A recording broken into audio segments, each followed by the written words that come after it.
talkSPORT Sports Update with NordVPN. Connect and protect your online traffic with our most advanced VPN.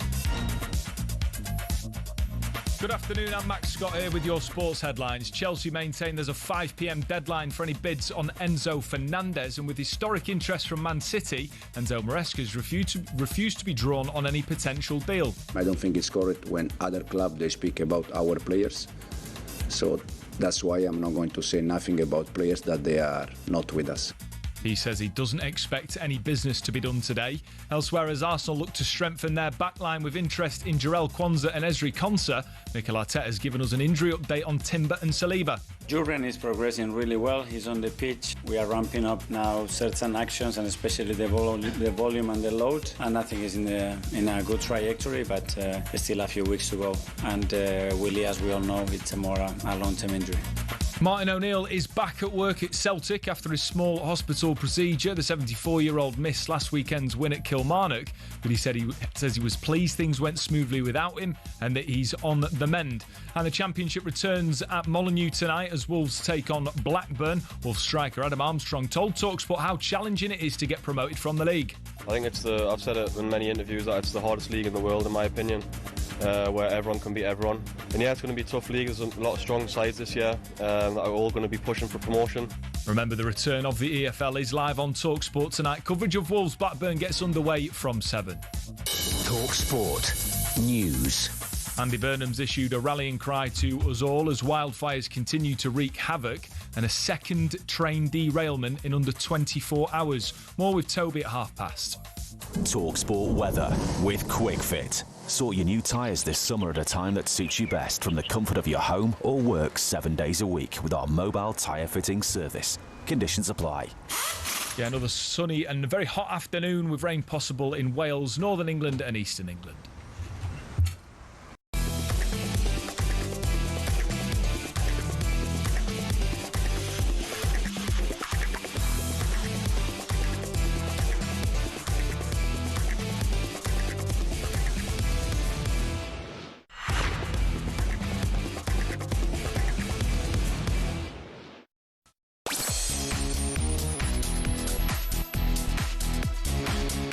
Yeah, good afternoon. You are listening to Drive on talkSPORT. I'm Jamie O'Hara and Darren Bent, the legend, is beside me. Coming up today, EFL is back. I'm going to be asking if West Ham are set to walk it this season, especially if they sign Jamie Vardy on a free. City are in action in the Community Shield on Sunday. Paul Scholes has said that they're more attractive than his old side Man United. Who do kids grow up now wanting to play for these days? Surely it's still Man United. We'll discuss Rangers as well. We've had a nightmare start to the season. We'll ask Benty who's getting promoted from the Championship. All of that. Plus, Benty will be reviewing a classic movie as IMDb returns. We're going to talk chocolate later on in the show. It's Drive on talkSPORT. Get involved, 03 717 22 3344. Summertime comes up, I'll get it out. I forgot about that. What's that? I can't remember what I was talking about. How are you, mate? You good? What about you? Yeah, all right, man. All right. You've been playing paddle. Yeah, you love it, didn't you? Yeah, I played 2 games today. It was very nice. But, Joe, before we start with that, go on. What's a bone to pick with you? Another bone? You know I mean, you've had bones with me no. like Do you know what, 48 hours. I knew I had you. Go on. League Cup final. Oh, yeah, no, yes. yeah. Told him. Keno messaged me and went, not even in the squad. I was cup-tied. I was like, honestly, got the wrong final. Yeah. I couldn't believe that. Yeah, I was number 5. He messaged me last night and was like, mate, I couldn't play. Yeah, I think he was cup-tied because Liverpool, wasn't it? Cup-tied, he was at Liverpool and he come back. That threw me. Yeah. Well, threw me massively. It's funny that. So I have to take that. Well, you still didn't take one. Blame Harry. I was 5. No, you still didn't take one. Step up. You're the penalty taker. Take the first pen. Oh. Yeah, it made me stand up there, take the penalty, and, the rest is history. Yeah. Now cry. But I just wanted to point them out. But no, how are you, Jay? I'm all right, mate. Nice I'm all right. to see you again. Do you know what? The number 5 penalty now, though, it used to be the best taker take 5, wasn't it? But now it's changed now. The best taker take. But every other club I took 1 because I'd like to think you want your team to get off to a good start, and I believed I was always going to score. Do you know what I mean? Yeah. So, but it's one of those things, isn't it? Yeah, one of them. Yeah. Thanks for reminding me again, mate. Also, as well, I see they put the clip out of the Scottish. Yeah, Wrexham Walkett. Yeah. I had a few messages. Did you? Yeah, from Wrexham players. Said absolutely we would. Did you? Yeah. Yeah. No Scottish people messaged you, no? Maybe a few. No, I think they would. It's not. I don't think it's a debate. I mean, look at State Rangers. Come on, they're guff. They guff last night, and they continue to be guff. Wrexham would walk. They would. No, they would wouldn't. walk. They They would walk the SPL. They would. But anyway, nice to see you, mate. Yeah, nice to see you. Talking of things that could be guff, this definitely won't be guff. Champion season kicks off tonight. Wolves are back in action. They take on Blackburn. It's live and exclusive on talkSPORT. But is it West Ham's title to lose? The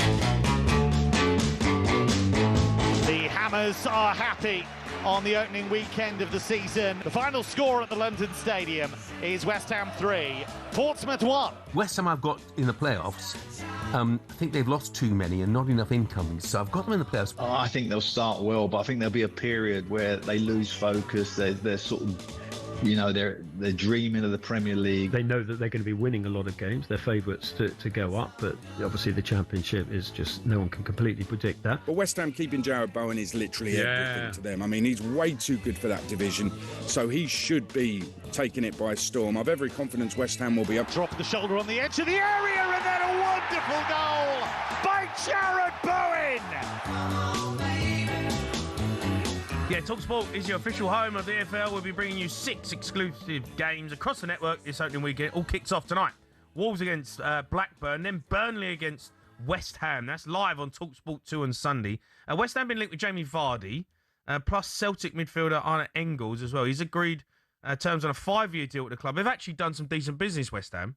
They have done some decent business. I don't think it'll be as straightforward as some people think, that they'll just walk it. I expect them, don't get me wrong, to get into the playoffs for sure. I mean, when you talk about 8 teams, I mean, that is what you call failure. If West Ham don't, some people would say if they don't get promoted as failure, but if they don't at least get themselves into that top 8. No, they have to finish. Do you know what I mean? They have to finish 1 and 2. But they've done some really good business, as you said. They're bringing some of the players that they brought in, like Veltman came in on a free. Manor Solomon, I think, is a good sign as well. Yeah, he's all right, Solomon. But I think their best bit of business, right, is the players that they've managed to keep. Yeah. Bowen. Now, Jarrod Bowen, I think, is definitely one as well.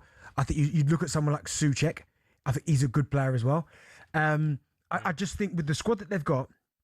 Should they walk it? See, I put Wolves slightly better than them. Do you? Yeah, I do, yeah. I put Wolves... When you look at the Wolves... What? Yeah, who they've signed and who they've managed to maintain, it'll make sense to you when we do EFL corner later. Wolves, I think, are equally as strong. So, but Bowen knows himself that if he plays well and gets the goals that he should do, because in this division, without the quality that he's got, it has to be minimum 15 to 20. Has to be in this division for someone as good as him. 25. Yeah, so... Bowen it's almost a cheat code, I think, having Bowen in the Championship.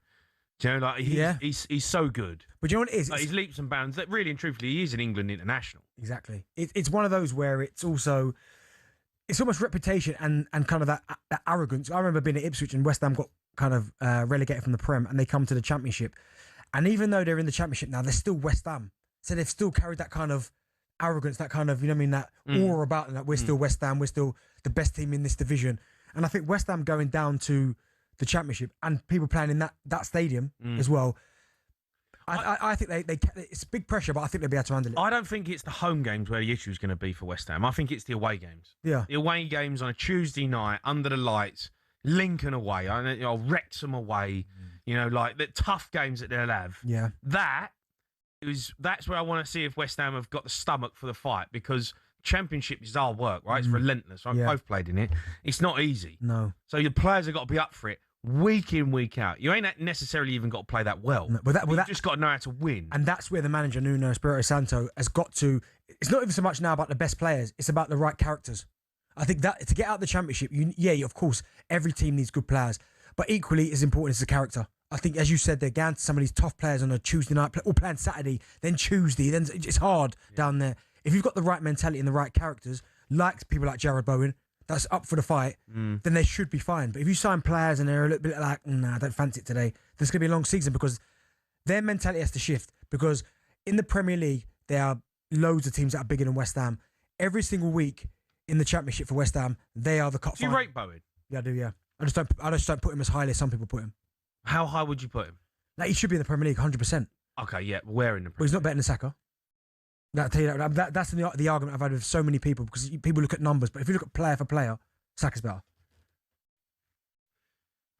Bowen does put up numbers, but I agree with you. Yeah. I agree with that one. But no, what about Kudus? Is he better than Kudus? Yeah, I think he's more consistent. I think he's more consistent than most players. But I've heard some people saying he's one of England's best players. For me, that's not the case. But I think he's a very, very good wide player. He's better than good, though. Okay, where would you put him? My only thing is, right, he is, I think he's very good, right? He's good.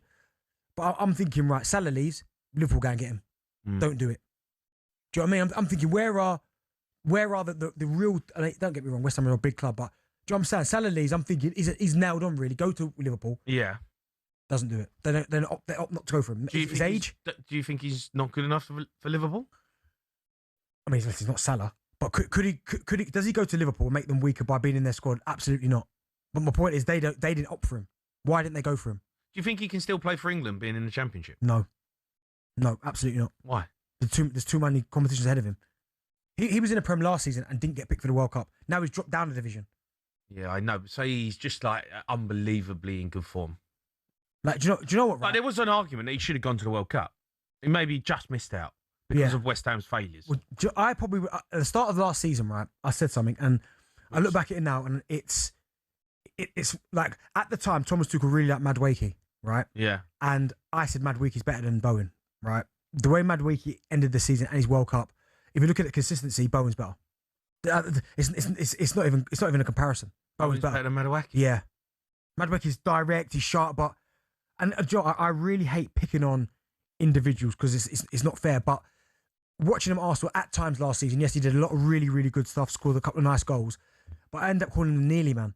Like, he'd go past the defender, it was nearly a good cross. He'd cut in on that left foot, he'd bend it for that far corner, he'd just missed the goal. It was nearly a good goal. There was very rarely any substance to it. Whereas I think Bowen gives you substance. Yeah. So, I think Bowen's fantastic. Would you take him at Tottenham? Yeah. Would he start for Tottenham? I thought we might have gone in for him, but I think it's almost like a bit... Yeah, but again, though... It's almost a bit of a liberty, though. Why? Because we signed Kudus off him. So?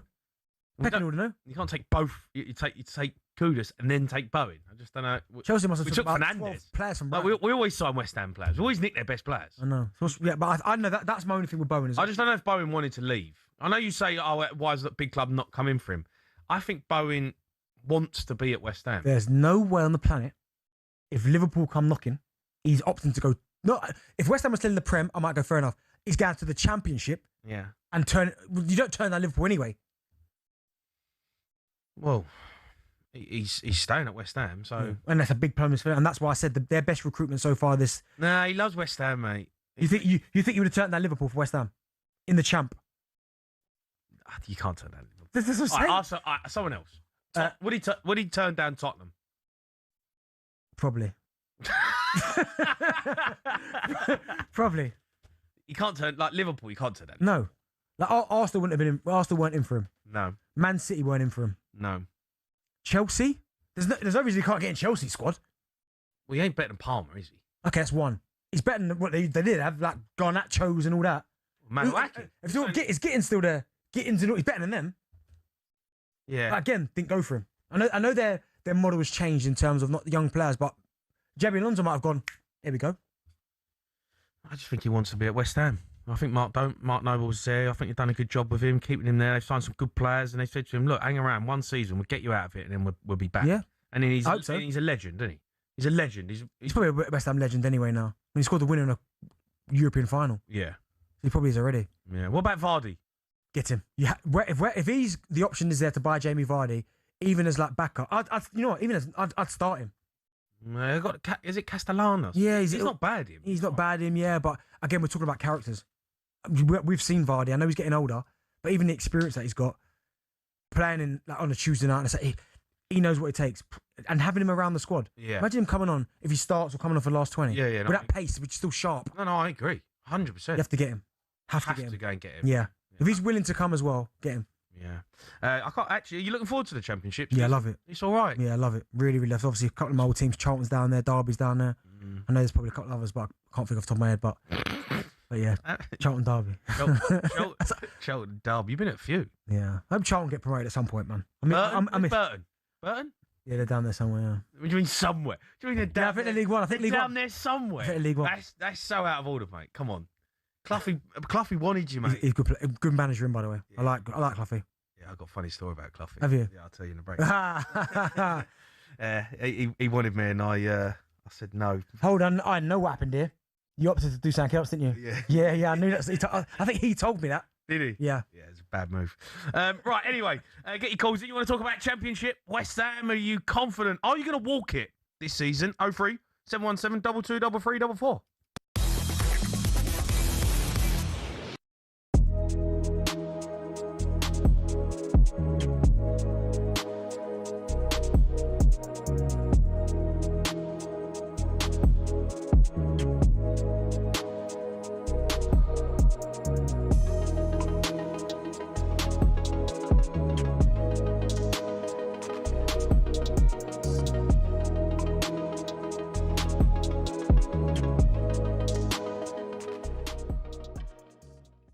Gabby Ekbong, who joined myself and Drive on Monday, I asked him if he thought Arsenal are to win the league. Yeah, I do, yeah. I think it's done, mate. Do you? Yeah. What, you think it's over? Yeah, it's over, mate. Really? Yeah. They're that strong, man. They went and brought in Guimaraes as well, mate. Come on. Yeah, I hear you, all right, and I probably don't want to admit it yet. Yeah. We ain't even kicked a ball. I know, They're mate. the only settled football club in the league. Exactly. Right? That's what they've got going for it. What do you make of that? Do you feel like, look, you're an Arsenal fan? They had a great season last season. Yeah. Are they're the team to beat? I think of course they're the Premier League champions, they're the favourites, but I wouldn't sit here today, no chance, and say, it's ours easy. No way whatsoever, because there's so many factors last season. I mean, Arsenal finally got over the line. They played a productive way that maybe for some people, I didn't actually mind it. I quite enjoyed watching it, but there were some people that said that they stunk the place out in terms of the way that they played the game, but they did what they needed to get over the line. Well, they did stink the place out. Well, no, you didn't. Well, they did. How? Well, they stunk the Premier League out. You can't stink it out and win it. No, you can. Right. No, you can stick it out and finish fourth bottom. Hey, I tell you that. You can do that. You did stink it out. No, like, you brought the level of fun down in the Premier League. For a Gooner, it wasn't. Oh, come on. It was turgid, some of the football. Listen, I loved it, right? Did you really? You'd hate to play in that team. No, I wouldn't. What, Premier League winners medal? I wouldn't. You want to see a bit more exciting football. People say, like, come on, you've won it now. Right, Arteta's won it. Play a bit more exciting stuff. People say that, right? Arsenal still scored 71 goals in the league last year. Only Man City scored more.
You are listening to Drive and Talk Sport. Me, Jamie Hart, Darren Bent, in partnership with Jack and Style and Brands for every man. Still to come, we're going to be reacting to Paul Scholes saying he'd rather play for Man City than United if he was playing today. That's outrageous from Scholes. He can't say that.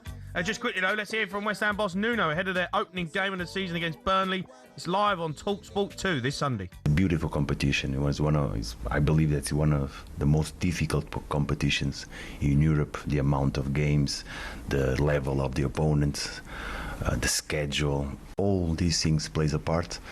but it's gonna be new. It's gonna be new. It's gonna be new.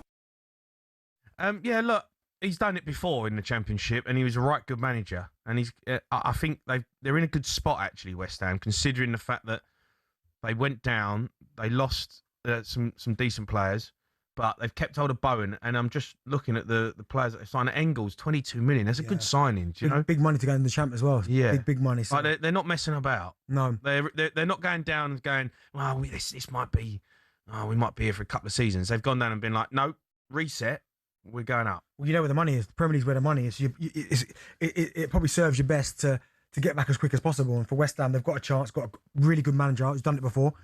And they've got good players there, and they've signed some good players as well. So, I mean, again, I think it's them or Wolves. Them or Wolves, I believe. I mean, they've signed Engels, signed good players. Wolves have signed him. Wolves haven't really been talked about, have they? And actually, they're a decent side. Look what they've kept hold of as well. People like Adam Armstrong, Premier League, maybe a bit much from Championship, though, scores goals. Hwang's still there. Just brought Jimenez back. Kieran Trippier with his experience. Andre's still there. They've got good players, man, Wolves. Yeah. Good players. Yeah. Let's go to Scott. He's a West Ham fan. All right, Scott. Good afternoon, Jamie. Good afternoon, Darren. You all right? Yeah, mate. You looking forward to Lincoln away? He's horrible, isn't he? He's horrible, isn't he, Scott? He's horrible, isn't he? I actually blame Lincoln fans for our demise, to be perfectly honest. That's exactly what kept you guys up, to be perfectly honest. Gave us a kick up the old backside, didn't it, when we thought we were going to be playing Lincoln? Absolutely, mate. Well, no, look, listen. Listen. West Ham were bottle jobs last year. As soon as we come out the bottom three, you know, we bottled it, and we did. No, listen. I wasn't necessarily disappointed in West Ham going down per se. I was more disappointed you lot didn't. Yeah. Do you know what I mean? So feels even sweeter though. Do you know what? Though? I was speaking to some West Ham fans. I was in Portugal, right? And I was having a chat with West Ham fans in the pub, and they're actually like, you know what? I'm looking forward to the season. You know, we're going to win, get some decent crowds, get some winning mentality. We've got no VAR. Yeah, we've got no Karen Brady. We've got no David Sullivan. We've sold 50,000 season tickets. That ain't bad. Do you know what I mean? That's something to be optimistic about. Do you know what I mean? It really is. Yeah. You know, there's a better feeling around the club not having those two so much in control. All right, well, there is that little bit of uncertainty around the Stavely thing and all that kind of stuff. But you know, people wanting to invest in the club, that's a good thing, right? Yeah. So that's most ways of looking at it. Yeah. So I heard Darren say about Wolves when you mentioned, and I was straight away gone off. I was like, no, that's rubbish. Like, but when you mentioned the players just then, yes, they have got some good players. Bear in mind, they've also got a manager that doesn't know the division, I believe. Is that right? Like, he's never managed in that division before. We've got Nuno, who has managed in the division. I did have a stupid thought about asking the bookies about what odds it would be on West Ham to go unbeaten all season. Now, before you laugh, Yeah. I know it's obviously a ridiculously difficult division, obviously Saturday, Tuesday, stuff like that, but we have kept some properly good players. And our form, we were like, what, 13th in the league, Premier. Well, you think you can go unbeaten? I don't think we can, but stranger things have happened, right? Stranger things have happened. But you asked, did you put any money on it? No. You can't get odds for it. That's how ridiculous a bet it is. Well, of course. So ridiculous. And I get that. But what I'm talking about on West Ham, when I look at the play, like look at what we've done. We've pulled the trousers down on getting Somerville 65 million. What was it? 60 million sold. 60 million. Yeah. 85 million Fernandez. Yeah. I think that's a good investment, Jamie. You have got a proper bowler there. He is a really good footballer. We'll see. He's been relegated twice. That's the only issue I have with it. Again, paid 85 million for a player who got relegated. There's always that hope that, you know, the iron strikes 3 times. Yeah. So, let's hope that he gets you relegated. Well, he's at a proper club now, isn't he? Do you know what I mean? So he'll probably produce. It's all positives. He does look like a good player. He does look like a good player. I have to. He looks class, but we'll see. If you look at Tatty's goal scoring, in the short period of time he was in, he scored that worldie up at Newcastle. He manages to just get like these crafty little finishes in. I reckon he's potentially going to be the top scorer in the. I like him, by the way. I think he's decent. I reckon he's a ratty little player. I reckon he get 20, 25 goals. Do you want me to laugh? Sorry, Scott. Do you want me to laugh? It's the way he went. Obviously, I don't want to be obviously too biased, but I think we could go the whole season unbeaten. Yeah. I think Castellanos is going to score 25 plus. Yeah, you're optimistic here, mate, Scotty. No, I'm not. It's not delusional. You're going to walk it then. Basically, what you're saying is you're going to walk it. No.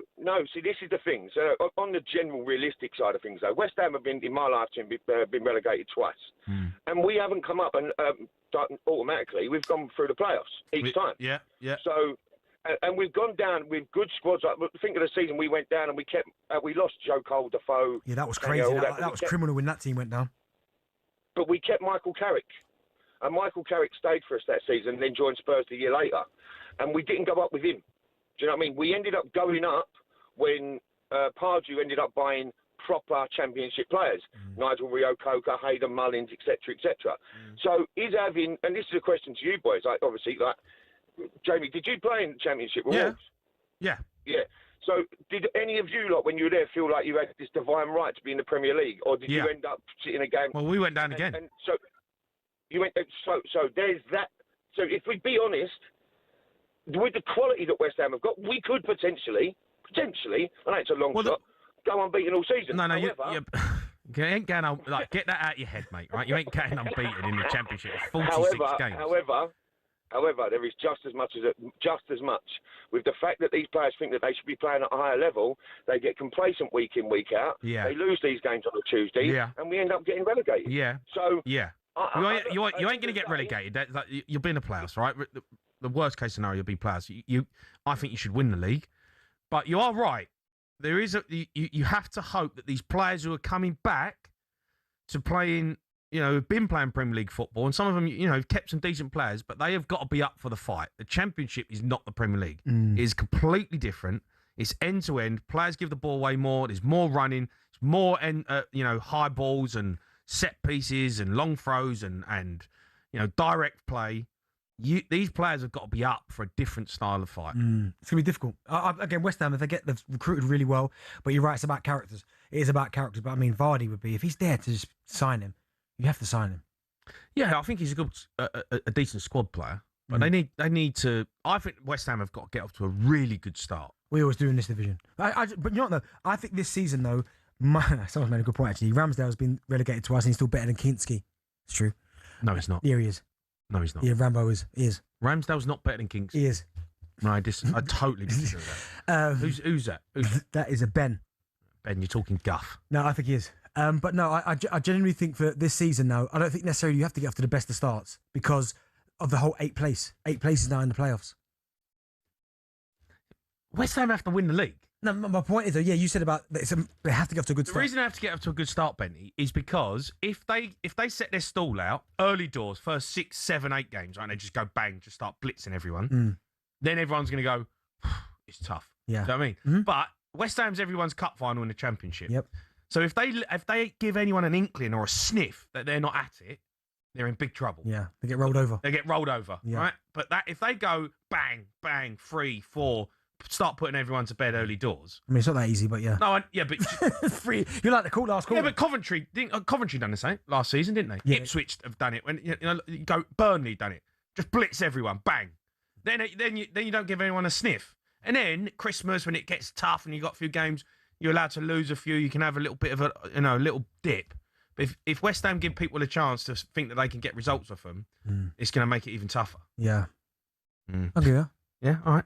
Thanks. First time in 2 days, but yeah.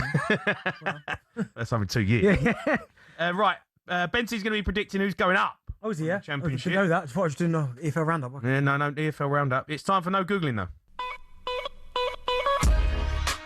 Right, we want to know who holds the record for the most appearances in the Championship. The answer to that, so much more coming up and Drive right here at talkSPORT.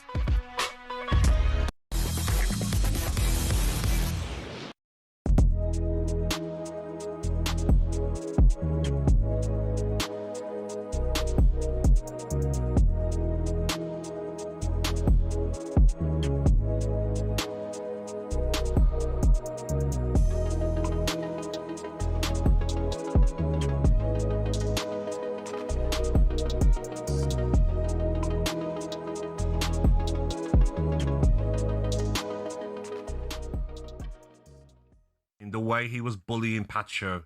He was terrorising that defence. Did he miss chances? Yes, he did.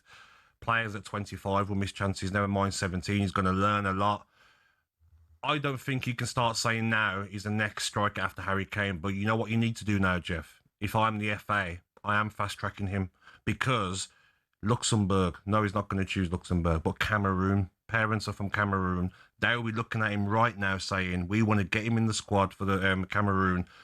get him playing a competitive qualifier so that he can't play for England. So maybe fast track him. He's made it pretty clear that he wants to play for England, hasn't he? Yeah, but you never know, do you? There's so many players. I was in that position where I could have played for Scotland, Nigeria, through my parents. His parents are Cameroonian.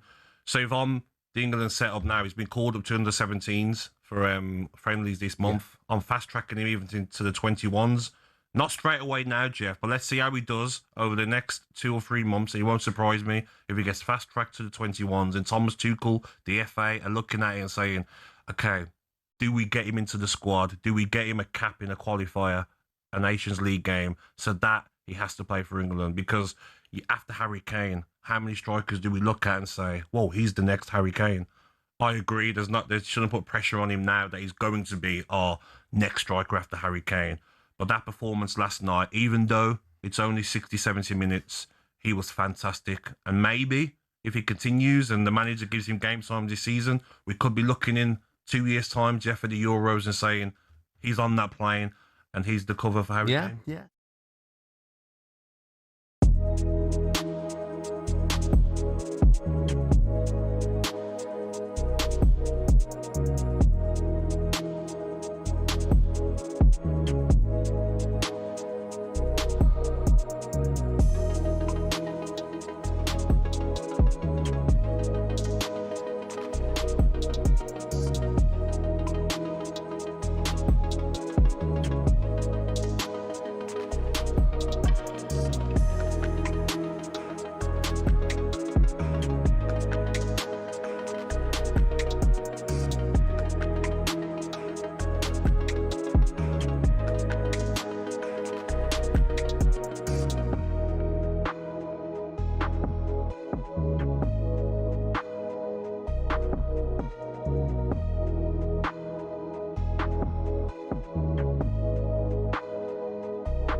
Every spring, sports fans in Europe come together to celebrate arguably rugby's biggest annual tournament, the Six Nations.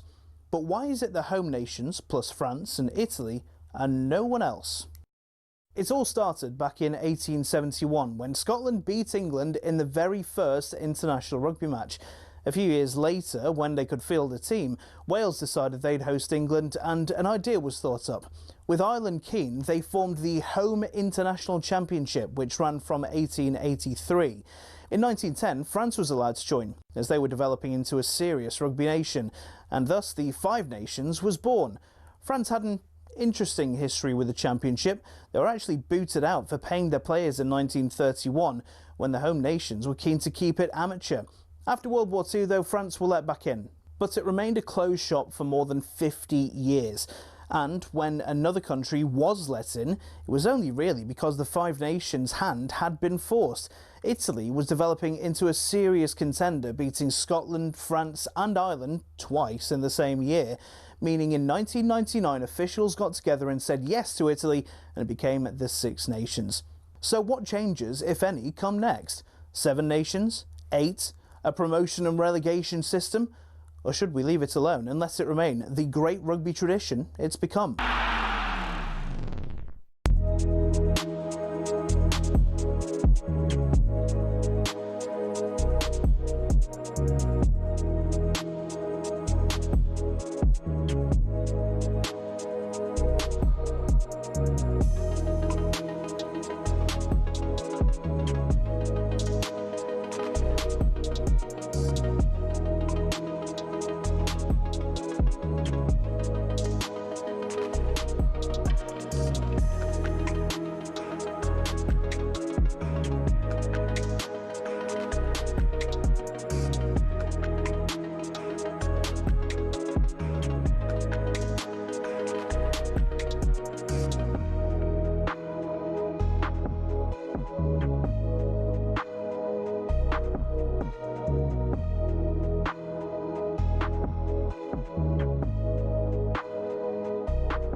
no, no, no.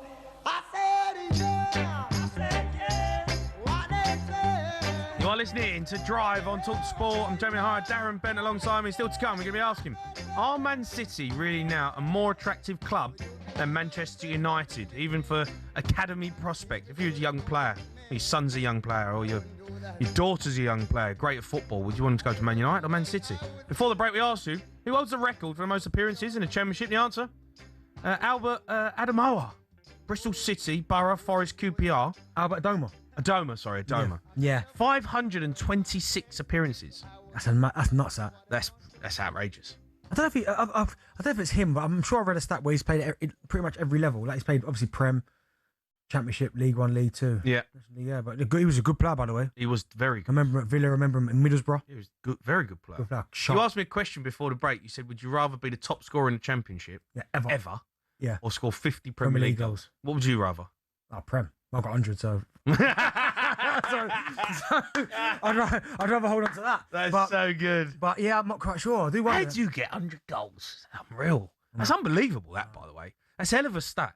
Thank you. 100 goals in the Prem. Loads of them scruffy, though. Loads of them scruffy. Right, it's time to take a look at the latest EFL action in partnership with Sage.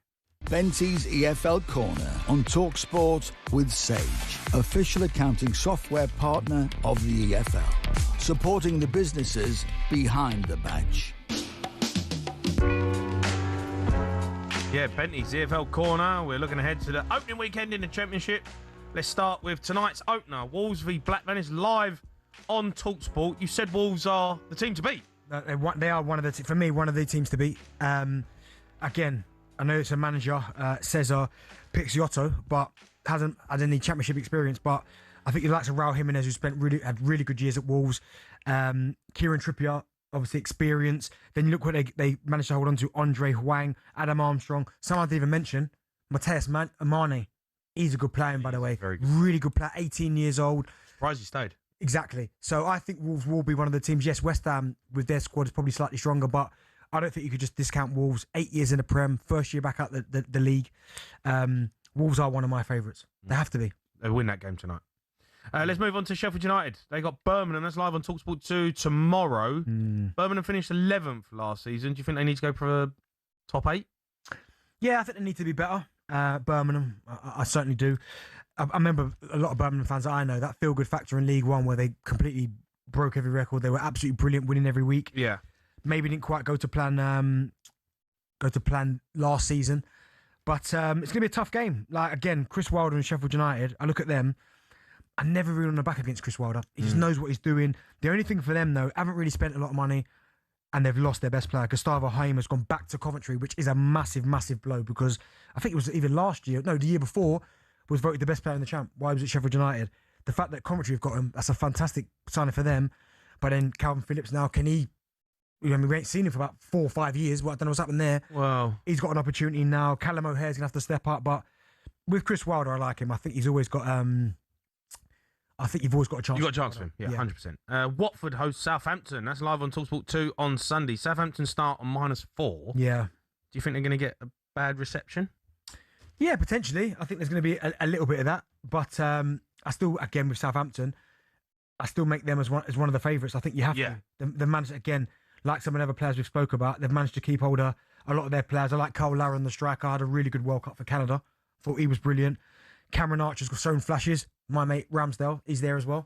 Is he your mate? Rambo. Yeah. So, no, Southampton will be there or thereabouts. And do you know what the hard thing is when you're talking about Southampton is that they put a run together last year under Tonza Eckhart and they were brilliant. But you almost question it now. Because of what happened with the whole Spygate, you do half question it and go, well... You can't question it. I mean, all right, well, they cheated, right? I get that. But so you question it then? Yeah, but they still got to go out and win the games. Yeah, but still, they still had to go out. If you've got inside information. Inside information. How much information can you get from a training session? A lot. Come on. No, you can't. I'm not having that. I'm not having it. So do you think it's wrong what they did? Yep. And they cheated and they've got their punishment. But Southampton are still going to be decent. Yeah, of course they are. They're still going to be up there. Southampton, I think, can finish in the top 2. You think so? Yeah. No, I like them as well. Again, they've kept a lot of their players.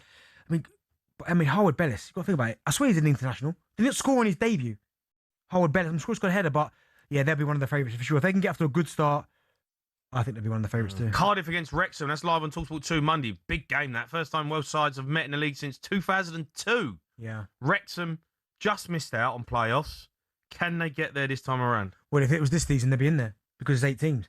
And I don't expect Wrexham to be worse than they were last year. Cardiff had a obviously good season last year, although they were winning for large spells, and then Lincoln came from nowhere and put one of the best runs together I think I've ever seen in my life. But no, Wrexham it'll be a good game. I expect Wrexham under Phil Parkinson to be there or thereabouts again. Always signing good players. I like Windass Josh. Always scores good goals as well. Good player, mate. Good player. Very talented. And there's a feel-good factor around Wrexham, isn't there? They can, for whatever reason, they can just attract players because of the whole Hollywood story as well. So they'll be there again. They'll be there or thereabouts. Yeah. Okay. Season predictions. Who's going up automatically? West Ham and Wolves. Okay. Playoffs? Southampton.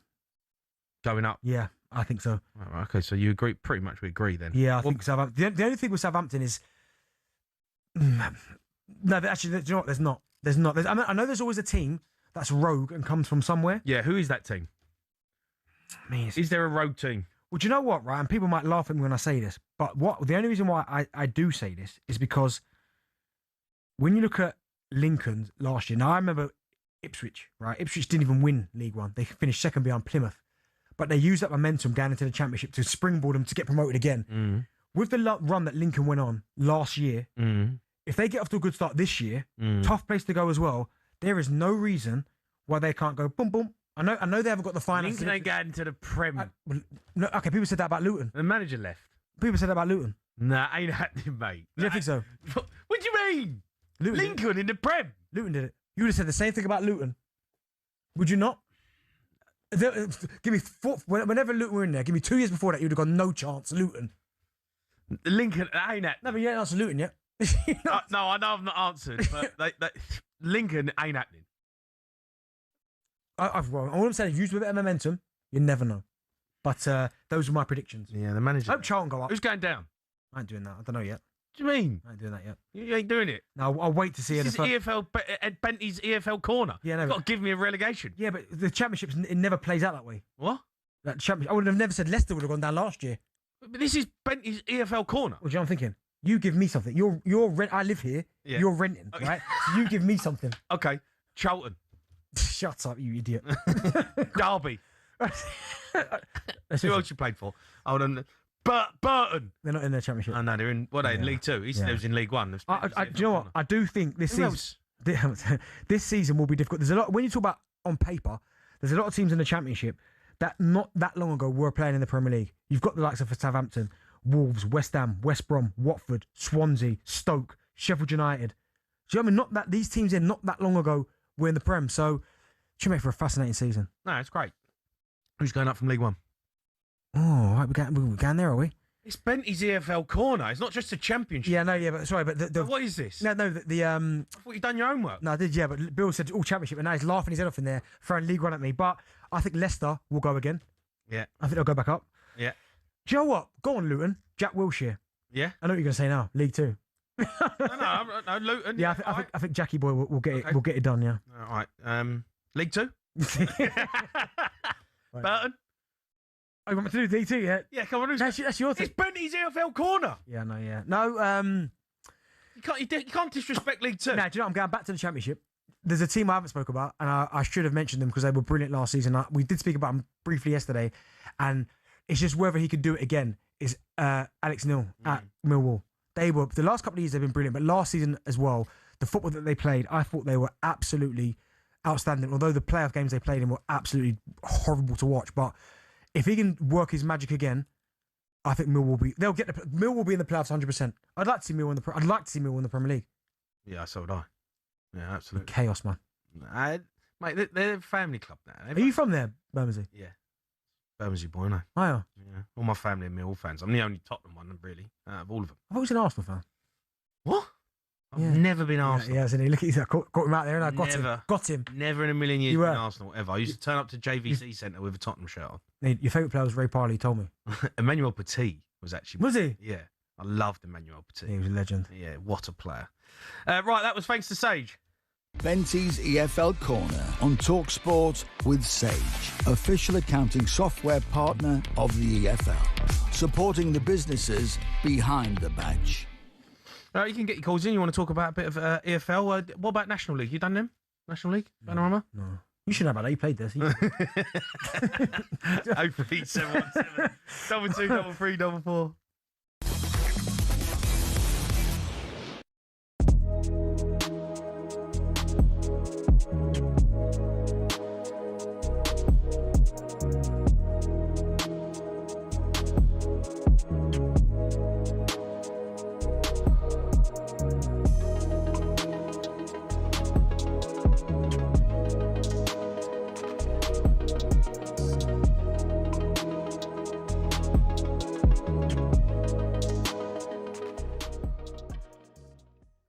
talkSPORT's Matt Scott, the guy who just heard doing the news there, talking absolute guff because he rattled some cages this morning on breakfast. He listed off the top 10 biggest clubs in the UK. He said Chelsea cheated their way to success, can't be in the top 10, and Spurs have never won a Champions League. So, and he's put them, he's not even in the top 10. They finished 17th for like 2 seasons in a row. I think he needs to remember that Nottingham Forest ain't been in the Premier League for about 15 seasons. So, anyway, Rory, we've asked you to do your top 10. What did you make just on Matt Scott's Chelsea not being in the top 10? Yeah, I mean, look, before we get into this, I think it's important that I just establish something very quickly. Matt Scott is my friend. Yeah. He's somebody who I rate incredibly highly. I think he's got a huge future, and I like him.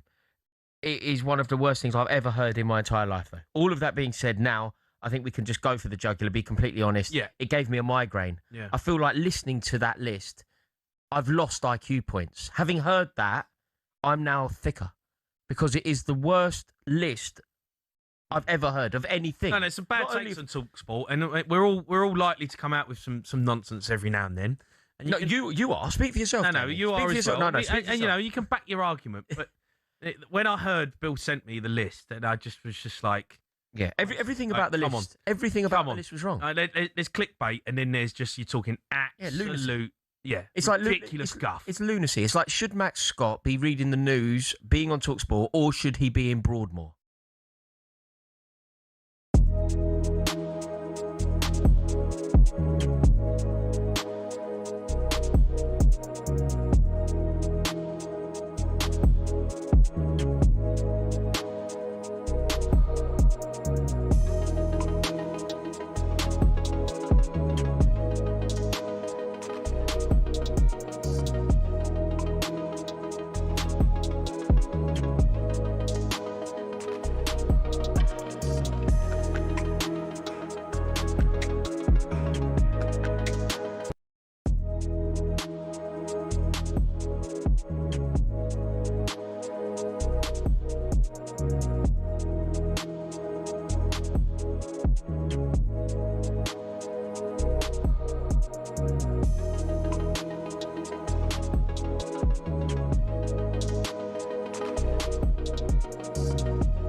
Right, listen, I've got to do 10, man. The tunes are dropping here, man.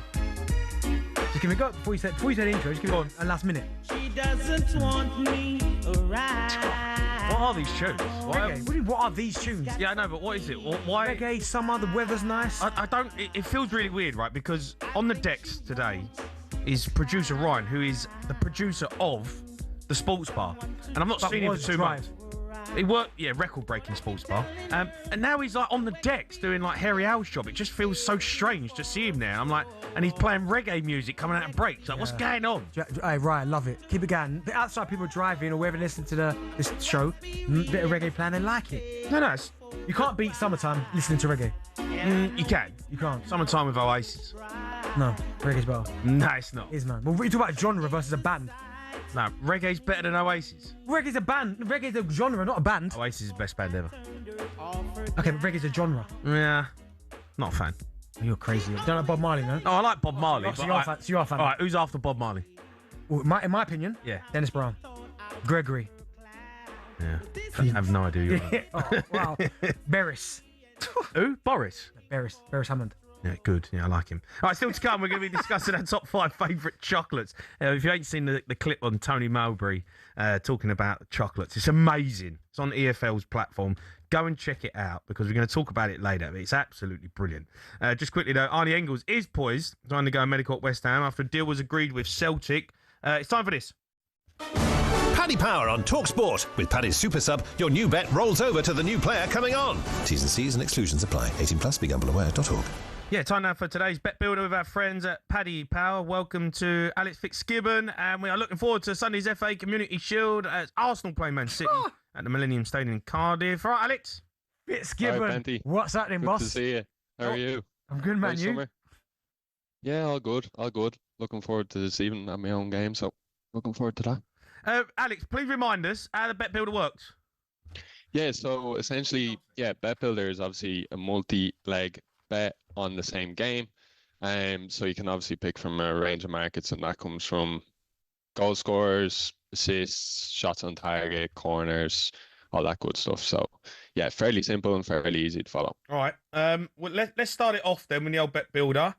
I've gone for a Man City win. Yeah. So I think it kind of spanking. Yeah, I agree with you. To be honest, I think just head to head against Arsenal, I think they've always kind of had the edge over them in finals. I know Benty's not going to be too happy with me on this, but I think it's going to be a City win as well. To be honest, just given it's the Community Shield, let's be honest, it's not really that big of a deal. So I think City will win it. But I'll tell you what, bitter Alex over there. He ain't usually that all bitter over there, but no, I've gone for both teams to score, with hopefully Arsenal winning the game. But both teams to score. Yeah, so I think it is going to be a lot of goals in this game. Obviously Arsenal are strong going forward, City are strong going forward as well. So yeah, I do think it's going to be a jam-packed game. But yeah, that's a great pick as well, Benty. Both teams score. All right, Billy's pick is Havertz to have 1+ shots on target. Yeah, as much as I dislike Havertz, honestly, what's your problem? Do you not like Arsenal? Yeah. Honestly, do you not like Arsenal? Sure, no, of course I don't like Arsenal. Who do you Sport support, United. Al? Sorry, I've not worked with you United.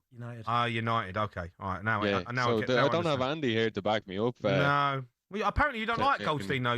Some little birdie said me No. not a fan. Me and Goldstein, Benty knows the sauce with that. He comes on, roast me, I roast him, and then Benty's just the middleman, and then we just have a bit of crack. Yeah, it's a big old one, yeah.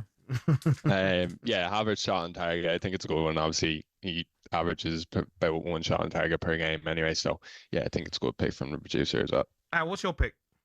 I've gone for the main man, Haaland. I think he's gonna score.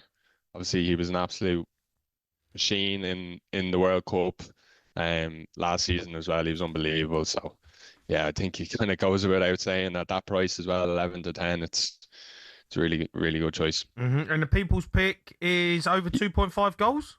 Yeah, so over 2.5 goals for the people's pick. Like you and Benty said there himself, but he feels like both teams score, and I agree with him on that. But I do think it's going to be edgy. So it's either going to be, I think personally anyway, a 2-1 or 1-1. So yeah, the people have gone with over 2.5. Okay, so we put them all together. Bet Builder, what's the odds? Yeah, so around 7 to 1. So short enough, but yeah, looking for a winner. So yeah, 7 to 1. Throw a tenner on and get you 80 back. So all proceeds will go to the charity of choice. Happy days. Which is exciting. All right, Al. Top man, mate. Appreciate you coming on. Top man, Al. Lads, have a great weekend. Mind yourselves. All right, that's Paddy Power's Bet Builder for today. Minimum odds 1 to 5 per leg, 18 plus. BeGambleLawyer.org. Paddy Power on talkSPORT. With Paddy's Super Sub, your new bet rolls over to the new player coming on. T's and C's and exclusions apply. 18 plus, begambleaware.org. All right, we've been talking Wolves and West Ham. We've got Rich. He's a Wolves fan. All right, Rich? Yeah, how you doing? How you doing, guys? You all right? I'm all right. Look, Benty said you're one of the teams to beat. You probably are, actually, looking at the squads you've kept together. I agree. I think, obviously, a lot of people have said that, us and West Ham, potentially favourites to just go on and get promoted. I definitely don't think it's going to be that easy. I think a lot of teams will raise the game when they come to Molineux and the London Stadium. So I don't think it's a given. I think we've strengthened well. I think, obviously, the free signings of Jimenez and Trippier, at this level is pretty incredible. I don't think anyone really expected us to get players of that calibre in. But I think we've kept the nucleus of the squad. Obviously we've just lost João Gomez, we've kept Andre, and if we can keep Krejci as well, we have got a really strong squad. Yeah. But I'm just, as I said, it's great that club football's back. I think as a Wolves fan, the last three seasons haven't been great. We've kind of circled the plug hole in the Premier League. We've gone down, so a bit of a summer reset, in a league where we're going out of the best league in the world into probably one of the next best leagues in the world. True. I think the Championship is an incredible league. It's good to watch, big clubs like Benty said. I think, so it's exciting. And for somebody who despises VAR, to go and actually watch a game tonight at Molineux without that involved, again, is another little positive that we've got to take, from being in the Championship. It's not positive, but I get it. It is kind of a damning indictment on the Premier League that when teams go down, they go, well, at least we ain't got VAR. No, but I think when you watch Championship football, there is something a lot, EFL football, there is something a lot purer about it, with the whole players are celebrating, the linesman Feels a bit more old school. Yeah, it does. Linesman runs back to the halfway line. There's genuine celebration from the fans and the players, and I love EFL football. It is exciting. I know you get some bad refereeing decisions and bad refereeing displays, but still, I think that's all part and parcel of the EFL. Yeah. All right, Rich, listen, thanks for your call. Up next, we're going to be talking about whether kids growing up want to play for Man City now instead of Man United. That would never be the case 10 years ago, no chance. Plus, the 5 p.m. deadline is up. £120 million for Enzo Fernandez. It's a few minutes away. Does someone make a bid?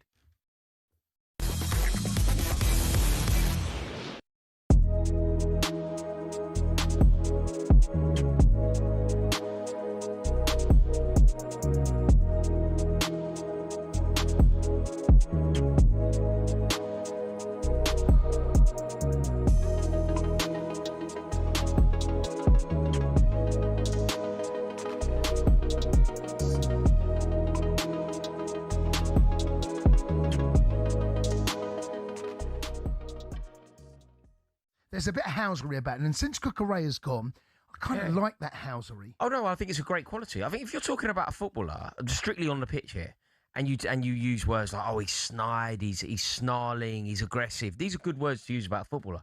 I want players to be like that. I think Chelsea have been a little bit too nice over recent years, and I think having somebody that is a little bit more on the front foot is a good thing. Enzo Fernandez, we've seen it. Like when he scored that goal against Paris Saint-Germain, he's running off towards their ultras, showing them the Club World Cup badge. Whenever we play Manchester United, he's got Mason Mount round the throat. Like he understands what Mason Mount's relationship with Chelsea fans is, and he leans into that. There are qualities to Enzo Fernandez, no doubt, but I'd 100% want him out of the club and 100% take the money. Okay, Sean? I totally agree. I do like him as a footballer, but his heart's not in it. And from the minute he started to tout himself around in terms of I want to play for Madrid, you know what? Guess what? Go. The player I want to see fit is Lavia. Now, when I don't think you remember between towards the end of December 2024, we almost went to the top of the league, and the reason why that is because Lavia was playing superbly. The one thing wrong with Lavia, when he injures an eyelash, he's out for about 6 months. So we need to keep him fit, and if we can keep him fit, when he was playing.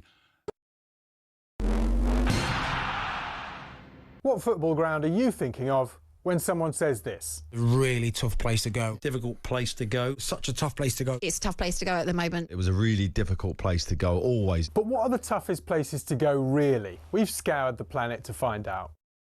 Forget a cold, wet Tuesday night in Stoke. Try playing in a blizzard 220 miles inside the Arctic Circle at the world's northernmost professional club. When Chelsea lost at Tromsø in Norway in the 97-98 Cup Winners' Cup, a massive snowstorm hit at half-time. These two boys and their brooms were absolutely no match for it. We're staying in Scandinavia for Scotland's toughest away day on a windswept cliff in the Faroe Islands. In Euro 2000 qualifying, Craig Brown's men were taken to fishing village Toftir. Kevin Gallagher called the pitch a cowfield and the wind like Pittodrie on a bad day. The Faroe Islands part-timers equalised in stoppage time, leading to these absolute scenes, and still one of Scotland's most embarrassing results. Daft little ground, silly game. But away trips don't come any tougher than a lung-busting schlep up the Andes to face Bolivia in La Paz. But now the Bolivians have taken home advantage to another level. The country's highest city, El Alto, 4,100 metres above sea level. Grass doesn't even grow up here. Bolivia have not lost here yet. The longest unbeaten run in any professional league ever belongs to Red Star Belgrade, or Crvena Zvezda if you must. They've gone 7 years without defeat at the Rajko Mitic in Serbia's Superliga. Their fans are pretty intimidating as well, but they're not as loud as this mob. Galatasaray's Ali Sami Yen Stadium's officially the loudest in world football. In a derby with Fenerbahce, Galatasaray fans set a Guinness World Record of 131 decibels. That's louder than Motorhead, and pretty tough to carry out your manager's instructions when you can't even hear them. However, our most intimidating away day is in Wales, where cameras can't enter and players can't leave. HMP Prescoed. This prison team was briefly kicked out the Gwent League over concerns about young opposition having to go in there. Now that's a tough place to go. Early June 1939, Germany, always a tough place to go to.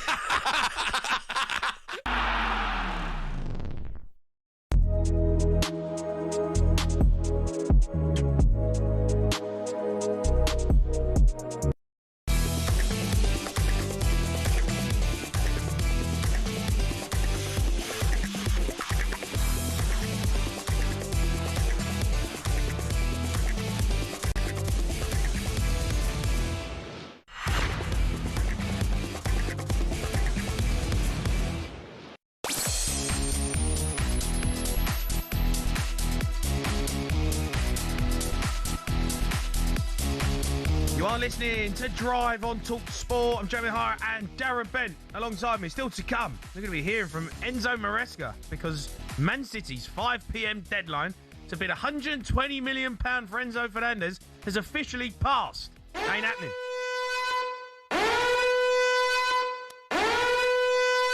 Up the shells. I'll keep you right up to date with any of the updates. As it stands, no news of a bid. Enzo Fernandez looks set to stay at Chelsea. What a load of old garbage. Like a transfer deadline. Like, if in 4 hours' time Man City go, actually, yeah, you know what, we're going to make a bid. 120 million. Chelsea go, oh, yeah, actually, yeah, we'll take that. Like, it's just a complete nonsense. Like, you can't have a deadline on a player saying, no, he's staying if you don't bid now. It doesn't work. Football don't work like that. It is a bit silly, and it would be interesting to see if Man City did come back in, maybe later on in the window, with a big old bid just to say, okay, what are you going to do now, Chelsea? But it's a surprising one. It is a surprising one because, I mean, how desperate, first and foremost, do Man City want Enzo Fernandez? I think he's a good player. I don't think they want to spend 100 million quid. Well, they've spent it on Anderson, haven't they? So exactly. But they obviously want to The only way I can see this happening is something happens to Rodri. Yeah. And obviously they've lost Bernardo Silva. They've lost Rodri. If Rodri goes, that's the only way I can see this happening. But yeah, it was a stupid thing to say that you've got till 5 p.m. It's almost going, if you don't do it now, it's not happening. But you're right. I mean, if Man City came back, well, he's 126 million in a week's time. Yeah, you're going to take it. I mean, there'd be a stubborn man not to. Yeah, of course it would. Yeah, it'd just be stupid. Do you think he wants to leave? Here we go. It's crazy. Deadline passed. It's Sky. It's ridiculous. Yeah, it was never going to happen. The Man City were never going to just bend like that for Chelsea. No. Oh no, panic stations! Quick, we got to find 120 million. Like deadline's going to pass. No, we'll do it when we want to do it. Yeah. If we want to spend 120 million on him, we'll do it when we're ready. Do you know what? It will be interesting to see because he's such a big part of what Chelsea do of Chelsea's team. Like, I don't think Xabi Alonso obviously has got a tough enough job as it is at Chelsea, trying to rebuild this Chelsea model that we kind of all, I wouldn't say forgotten about, but it's certainly not the Chelsea that we all know. And if the season starts and Enzo Fernandez is at Chelsea, I can see Xabi Alonso saying he's not going nowhere. I need him. Do you know what I mean? The last thing you need is that kind of derailment at the start of a season in your first job in this country. Yeah. So I think once the season starts, I think it's done. If he's at Chelsea, he's there. No, I disagree. Do you think there's a chance he still leaves? Well, if he's available and he wants out, and on the last day of the window, Man City, Rodri goes to Barcelona, and they go, right, okay, that's done. Man City, We've got to make a bid. Yeah, Man City won't leave themselves short like that. There's the way that they've kind of operated, certainly in their transfers over the years, they usually get their business done really early. When Pep was there, before you even knew it, bang, bang, bang, done. Yeah. With the players in. Yeah. I think if Rodri's going, and they know that he's going, they'll get that done within the next couple of days, and then Enzo Fernandez will come in. They're not wait till. I know they did it when they first got the money, but they're not doing that now. No. All right. Arsenal face Man City in the Community Shield this Sunday. It's live right here on talkSPORT. A new season, a fresh start, but the same old intense rivalry renewed with more silverware at stake. Arsenal receive the Premier League trophy. Martin Odegaard steps towards his teammates, throws back his head, and lifts the trophy aloft. It's a brilliant opportunity, I think, for Arsenal this year. I really do, mate. So by adding statement signings, I just think it adds to the power of your group, because everyone thinks, right, we need to go again. Manchester City being the FA Cup winners of 2026, and the ticker tape explodes into the Wembley sky. Enzo was there when we won the treble, so Enzo's a big part of that. Now he's come back to Manchester City, and you can see that the players that they're signing and the players that they've managed to keep, it's still Manchester City.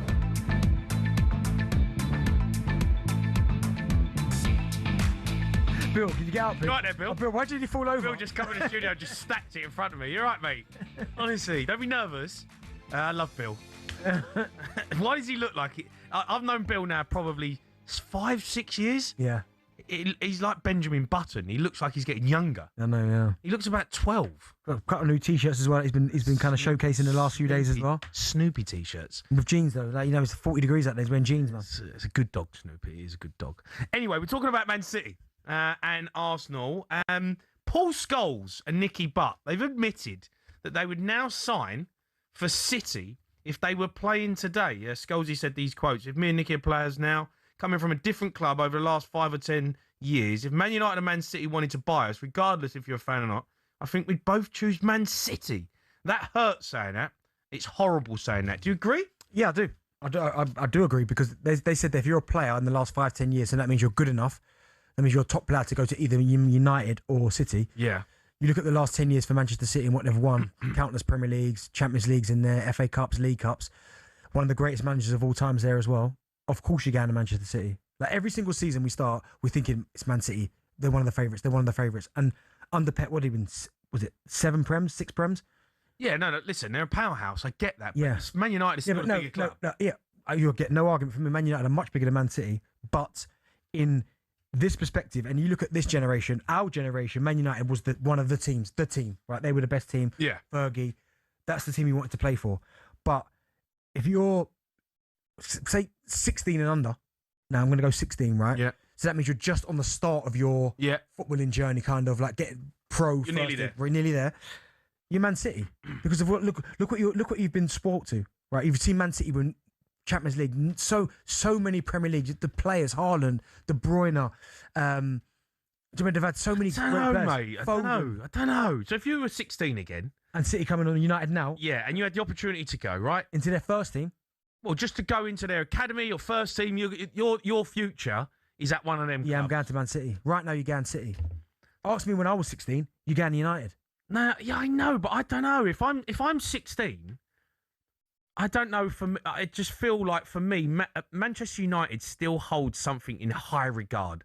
They are still, them and Real Madrid for me are the 2 biggest clubs in the world. Yeah, but you got to think from you got to think. If I'm a young lad and I'm sitting there, I'm going Man United or Man City. I get Man City are a fantastic football club, and you can win trophies, but it's just something about playing for Man United.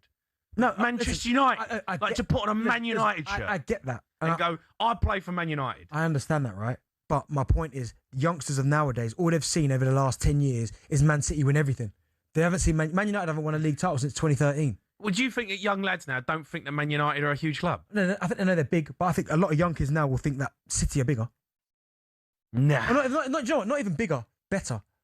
And maybe a better club because obviously they have been in terms of trophies. Exactly. But in terms of the stature of a football club. Yeah, you can't argue. I'd look at it and go, me personally, I'd rather play for Man United. Yeah, because you're coming from my generation. You can't think without you. You're from our generation. Yeah, I know. I've still got that. Yeah, but it's still Man United. Yeah, but it's still Old Trafford. No, it's still Man United. I listen. It's still all over the world. If you turn around in 30 years' time and someone says to you, "Oh, you was an ex-Premier League football player. Who'd you play for?" Play for Man United. Instantly, they're like, "Weldy." Yeah, but you know, it's like. But if you say, "I play for Man City," they go, "Oh, what era?" No, but no. I'll tell you what though. It depends though, because if Man City continue this kind of dominance, winning, then Man United will be the bigger club, but that still will change. I don't know, but I just feel like Man United. What if Man United go next 30 years? I feel like Man United players. There's something you just hold. Maybe I've got. Maybe I've got my nostalgia head. If you go another 20 years, which means Man United haven't won a league title since 2013, so that's over 30 years. You still think they're going to carry that same weight? If they won a league title in 30 years? Me personally, I still feel like Man United hold more weight than Man City. Yes, because it's our generation. But my point is, if you fast forward another 20 years... No, I get you'd sign for Man City. I get that. You sign for Man City because you're going to win trophies. You're at a fantastic club, right? They ain't Man United. No, and club... It ain't Old Trafford. Nope. It ain't Man United. No. You ain't globally, all over the planet, superstar. Yeah, but kids won't... I think kids nowadays won't look at... We know how massive... And they are, as you said there, them and Real Madrid, the two biggest clubs in the world, right? But they still won't look... All they would have seen, youngsters would have seen the last few years, is Arsenal nick one, Liverpool, Man City just going at it for the last decade. I don't think Man United... I still think Man United are the biggest talking point in the world. So, okay, why are they not getting... Okay, Haaland's been up for... Haaland. Yeah, but Haaland's not going to sign for Man United. They wanted him, but... Okay, so why didn't he go there? Yeah, because he wants trophies. And Man City are in a better position right now in terms of a club at winning trophies. They had Pep Guardiola, right? Yeah. So they were in a better position. But I don't...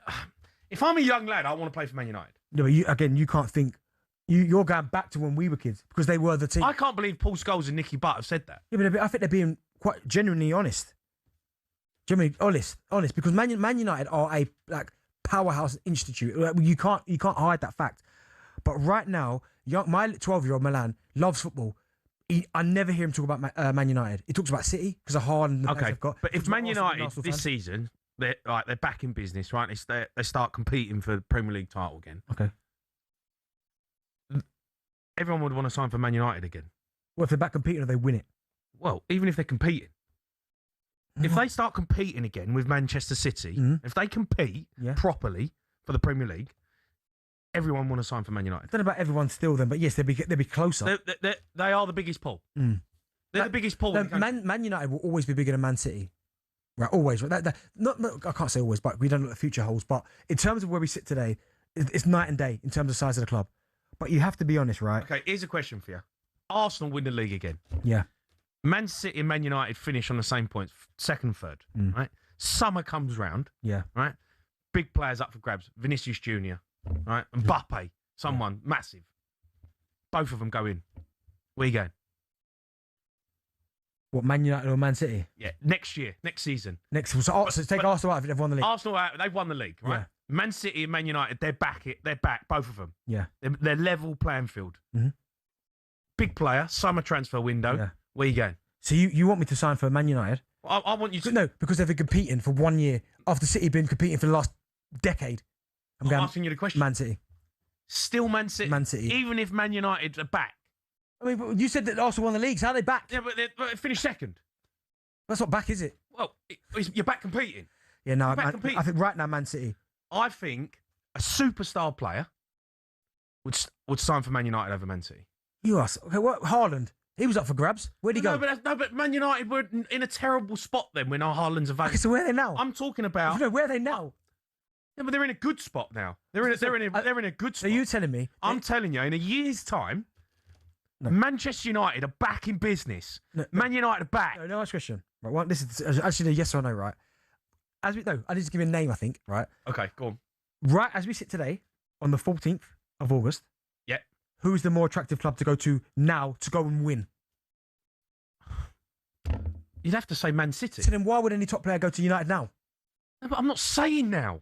I'm saying in a year's time. but I'm saying in a year's time that Man United have propelled again. Carrick's had a great season because there's still question marks, right? Yeah. They're still trying to build. But Manchester United are still massive. They're a massive football club. Yeah. But I'm saying in a year's time, if they progress again like they should do, and where Man United should get back to against competing, in a year's time, if Vinicius Junior is up for sale, and Vinicius Junior goes, Man City and Man United want you, I think he goes Man United. No, I think I'm going. Because for me, when I look back on my career, if I sat there and say, in that moment, I had the opportunity to sign for Man City and Man United, I think Man United holds more weight than Man City ever will. Let me ask you a Playing for Man United. Let me ask you a question, right? Who would you rather be? Yeah? I just need one. I need one name, right? You can give me a stupid question. Bruno Fernandes, who's been incredible for Man United. Yeah. Or Bernardo Silva. I just didn't name one name. Bruno Fernandes or Bernardo Silva. Yeah. Now Bruno Fernandes has been a 10 since he got to United. Okay, but but you're asked. Obviously, I'd say Bernardo Silva. Well, there you go. Yeah. No, that's what I need. No. Let me break. 60 minutes. Let me finish. Let me finish. Let me finish. Right, because I'm talking. That's because Man City have been the team over the last 6 seasons. 6. It's been a decade. Okay, a decade, whatever. Right, but Man United are bigger than Man City. If Man United get back to even competing on the same playing field as Man City, in terms of, points, everyone would sign for Man United. No, I don't think so. I think if Man United get back to winning league titles and winning trophies, I think 100% Man United are bigger. But as we sit today, Man City have been so successful over the last decade that's why Elliot Anderson went there, because they're the best team. You've got kids, right? Yeah. One of them's really good at football, right? Yeah. Who do you want him to play for? Who do I want him to play for? Arsenal. Well, okay, but if it was Man City or Man United, what, 16. As we sit today, I'm sending him to Man City. What, and he's going into the first team? I'm sending him to City. He's going into the academy. Well, okay, I need to judge the academies, don't I? To judge the academies, don't I? Have you saying this? Give us a call. 03 717 22 3344.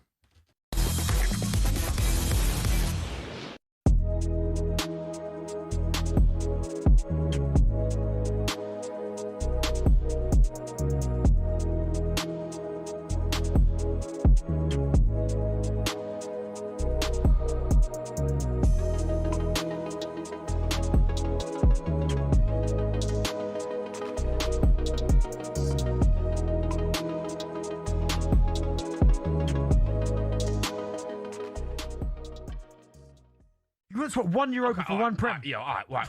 Yeah, 2. Obviously. You're swapping 2, Jay. You are. Don't know. Jay, you are. Maybe 2. Don't know, though. Like, them nights as a final, you've been in cup finals. Them nights, you never give them Jay, up. I've been 2. And do you know what? I don't want to bring it up, you cost me one of them. What do you mean I cost you one of them? You missed the pen. So, hold on. I didn't see you taking one. I said to Harry, I'll take 1. No. 5. No. Let's have this out. Don't be blaming me for your Carabao Cup loss, all right? Because I took the first pen and Darren Bent was nowhere to be seen. And I'm going to tell you the exact truth of what happened. At the time, I was a penalty taker. I said to Harry, I'll take 1. He said, no, you take 5. I went, no, Robbie Keane took 5. No, I was supposed to take 5. Right. And he said, you took 1. So it never got to me. I never got to take 1. Yeah, but the 5th penalty on that night was Robbie Keane. No, it's me. Nah, you're lying. Ask Keano. I don't know if you can remember, but... Nah, you're lying. I was 5. You're lying. I was a penalty taker at the time. So why don't you take 1? Because I said to Harry, he said, no, 5. Nah, I disagree, mate. I think you bottled it. Hey, listen. Have you seen the pen, Bill? I did not cost you a Carabao Cup. You did, mate. Where were you in the 90 mins? That could have been 2, mate. That could have been 2 for me. That went no. Cheers, Jake. That still haunts me. That does. Does it? Yeah, it hurts my feelings. I think about it a lot. Ben Foss had the game of his life, mate. Yeah. He won man of the match that game as well. It hurts. That game's on as well all the time. They play that game a lot. It's such a bad game. Do you know what, right? I don't really like giving you credit, but I felt for you in the first one because you were playing well in that period. Oh, I know. And he left you out completely. Yeah, I felt for you in that. Yeah, that hurt my feelings. Yeah.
tune. Ooh, yeah. You are listening to Drive and Talk Sport with Gemma Hart, Darren Bent, in partnership with Giacomo Style and Brands for every man. Still to come. We're going to discuss Rangers. They've crashed out the Europa League qualifier. Unbelievable. Just quickly, though, TalkSport Matt Scott has joined us in the studio. A bit of breaking news. Yeah, some breaking news that we've been we knew this was going to happen all week, but it's this, that Fenway Sports Group, FSG, the majority shareholders in Liverpool, have confirmed a deal to sell around 30% of Liverpool to the what's been called the 1982 Holdings. This is a consortium that has Jeff Bezos in it, led by Amit Bhatia. He was the former QPR chairman. They've paid $1.65 billion to become minority shareholder owners in Liverpool Football Club. Bhatia will become Liverpool's new vice chairman, and Jeff Bezos will be represented on the board by Brian Baum, who's involved in this sort of consortium to take over Liverpool. FSG, of course, stay as the majority owners and the day-to-day running of the club, but a massive, huge cash injection of $1.65 billion coming Liverpool's way. Jeff Bezos involved, Amit Bhatia now the vice chairman for that 30% in Liverpool. Wow. Unbelievable. Incredible. Yeah.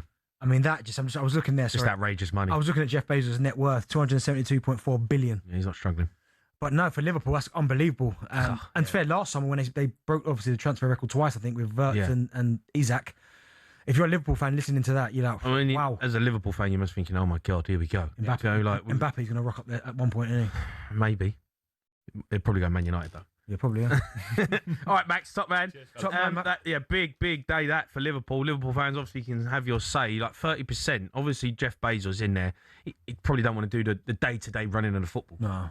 But I don't think so, but just having his name attached to it and knowing the funds are there behind him. Yeah. I mean, for Liverpool, by the way, who are a huge football club as well. Of course, that injection of cash, 1.6 billion. Wow. Cash. Here we go. Unbelievable. Right, we're taking calls. The phone lines have blown up.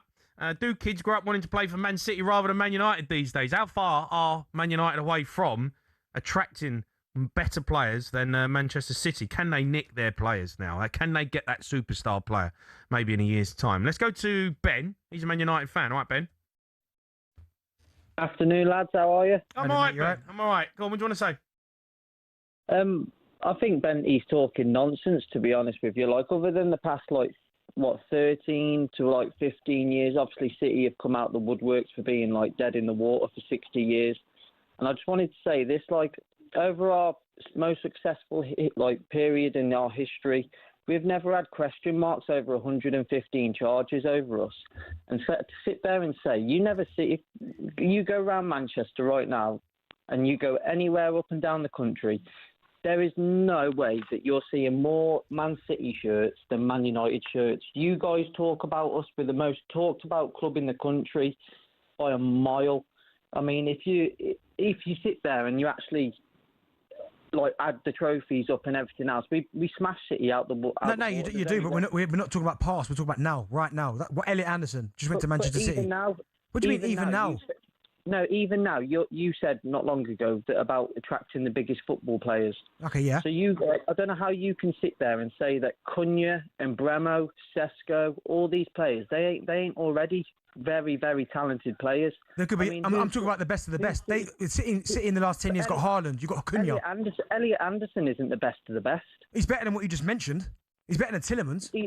He's definitely not better than Tielemans. Come on. Okay. The last 10 years, Man City signed Haaland. You signed Cunha. Who's better? They play in different positions. No, they both say striker. Who's better? Obviously, Haaland's a better. That's a top player. Haaland was a one-off. Okay. We never went in for Haaland. But why would you not? He's one of the top players in the world. Because he was just going Man City. I think you did go in. I think there was talk of him going to Man United. There was talk of Elliot Anderson. But that was the right move at the time for Haaland. It was the right move at that point. Of course, he's going to go to Man City. Of course. That's the same thing now. Nothing's changed. I just think this. I still think there's weight behind Man United. No, there is weight because it's Manchester United. But my point is right now, if your player Elliot Anderson has been regarded as one of the top players, he went to City, and Pep's not even there, and he still went to City. Just because they paid £100 million for him. Okay, well, you want the top players, you have to put your hand in your pocket. Just because he's got the English tax. Yeah, well, that's true. Ben, listen, thanks for your call. Let's go to Shohab. He's Man United. Shohab? Hi, boys. Benty, how you doing? I'm good, man. You? Yeah, all good. Listen, I've spoken to you in the past before as well, and I ribbed you a little bit about Arsenal, with you being an Arsenal fan and all. But I'm going to have to eat some humble pie. You're 100% right on this, and that's me speaking as a Man United fan of over 30 years. The Elliot Anderson one, I think, okay, that's a good example, but I actually think about the pathway if you were a youth player as well. Now, the pathway at Man City, you can point to a couple of players. You can point to Rico Lewis, Phil Foden, obviously, Nico O'Reilly as well, right? So they've all come through. But then actually, if you think about it, there's also some moves where it hasn't quite worked out, but the players have gone on to make a bit of a career for themselves as well. You look at, I think, is it Regan Heskey, I think, one of Heskey's boys? Yeah. So he's recently moved this summer. Now, he could go on to have a very decent career. But again, it's through the academy of Man City. You look at, not the best of examples, I get it, but Sancho started off at City as well, didn't he? Mm. And look at where he got to with the pathway of his career. Fair enough, it's not quite worked out for him, but it just shows that if it doesn't necessarily work out to get into City's first team, then there's always a pathway. Morgan Rogers is another one. Started at City. What about Kobe Manu? Kobe Manu, no, fair play, Jamie, but that's one example. What about Marcus Rashford? Two, but then City have got 3, 4, 5 multiple examples. But also, you're thinking about where would kids of this day and age want to go at the moment? And if we're being brutally honest, Haaland is absolutely huge, isn't he, right now? And the legacy that Pep has had as well as a manager counts a lot for the last decade for how kids view football nowadays as well. There isn't that archetypal figure at United where kids can go, yeah, I want to be like X or Y, or I want to have a manager like him or him. That hasn't happened. So right here, right now... If you're a young kid, though, right? If you're a young kid, you've got more chance of getting into Man United's team than Man City's.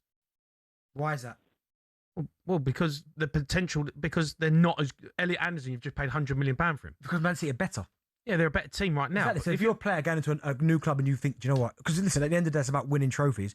Right now, the best team out of the two to go in and win something is Man City.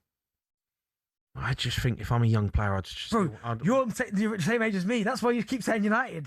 Think now. I'm thinking now. I'm trying to put myself... I'm trying to make myself feel like I'm 18 again, all right? And I'm sitting here and I'm at the table with Man United. I've got two doors, Man United, Man City, Man United. I'm still picking Man United. I'm picking Man United. I want to walk out Old Trafford. I want to see my shirt in the dressing room. Manchester United. O'Hara. Come on, mate. That doesn't make sense, that. Man United and O'Hara in the same sentence. Come on, bro. Well, I could have signed for Man United. I actually could, but I didn't want to move up north. Anyway, you can have your say on that. Keep them coming in. It's a good chat. How far do you think Man United are away from winning the title? Do you think... I can't see it happening anytime soon. Well, what's that? 5 years. Minimum. I don't think they're a million miles away. I know we've got a break. There's traffic in between, man. There's a lot of traffic in between. All right. Have you say 03717 22 3344.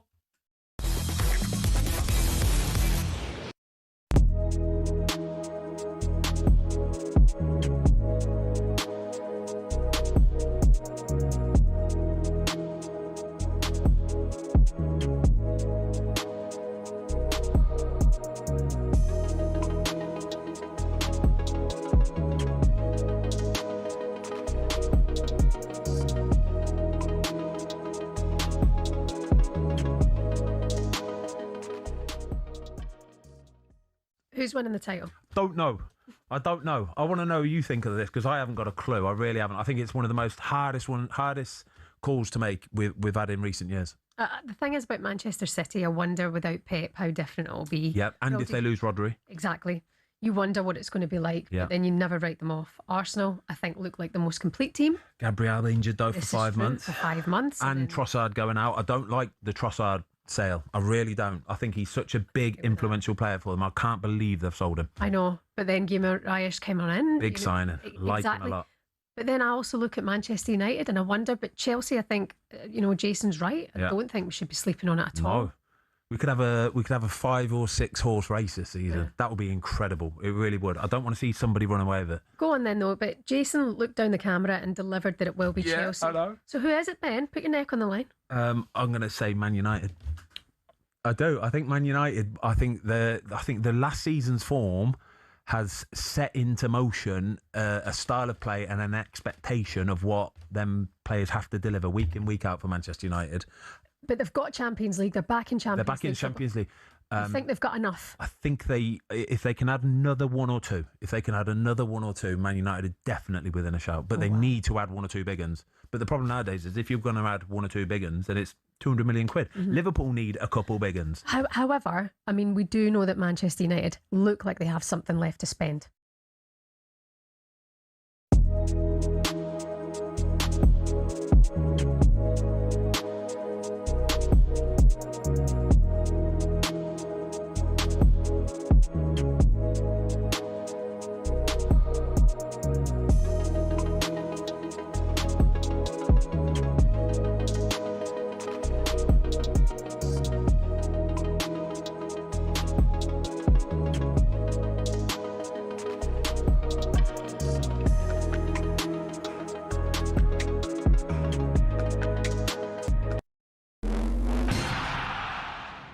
Over the last few years, Formula One has gone from elitist and insular to a global entertainment brand. The transformation's down to American investment group Liberty Media, who cultivated a new image for the sport since buying it in 2016. Better access to drivers, improved content on social media, and tapping into the US market have given F1 a massive boost in both attention and revenues. But is everyone happy? The fans certainly are, as evidenced by Drive to Survive. Almost 7 million people per season have tuned in to get all the gossip and all the drama from the paddock. The extra exposure means the drivers can demand a higher salary too. In 2010, the top drivers were earning $20 million a year, which isn't bad. But now, the very best earn 3 times that, with Max Verstappen getting a whopping $65 million in 2025. But money doesn't always buy happiness. Some drivers, including Verstappen, don't like the pageantry the changes have brought about. In Las Vegas in 2023, Verstappen said the drivers were made to look like clowns, and the event was 99% performance and 1% race. Some purists who still watch the sport feel the same, and that the spirit of competition has suffered. But Formula One and Liberty Media don't look like slowing down anytime soon. So expect more races, major events and exclusive access in future.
You are listening to Drive on talkSPORT. Me, Gemma Hart, Darren, Ben, still to come. Benty will be reviewing a classic movie as I Am DB returns. Just a quick couple of bits of news, though. This afternoon, Chelsea's 5 p.m. deadline for clubs to submit offers for Enzo Fernandez has passed with no bids, and Liverpool's owners have agreed to sell around a third of the club to a consortium including billionaire Amazon founder Jeff Bezos. Wow, that's unbelievable. What a day for Liverpool Football Club. We're still taking your calls, though.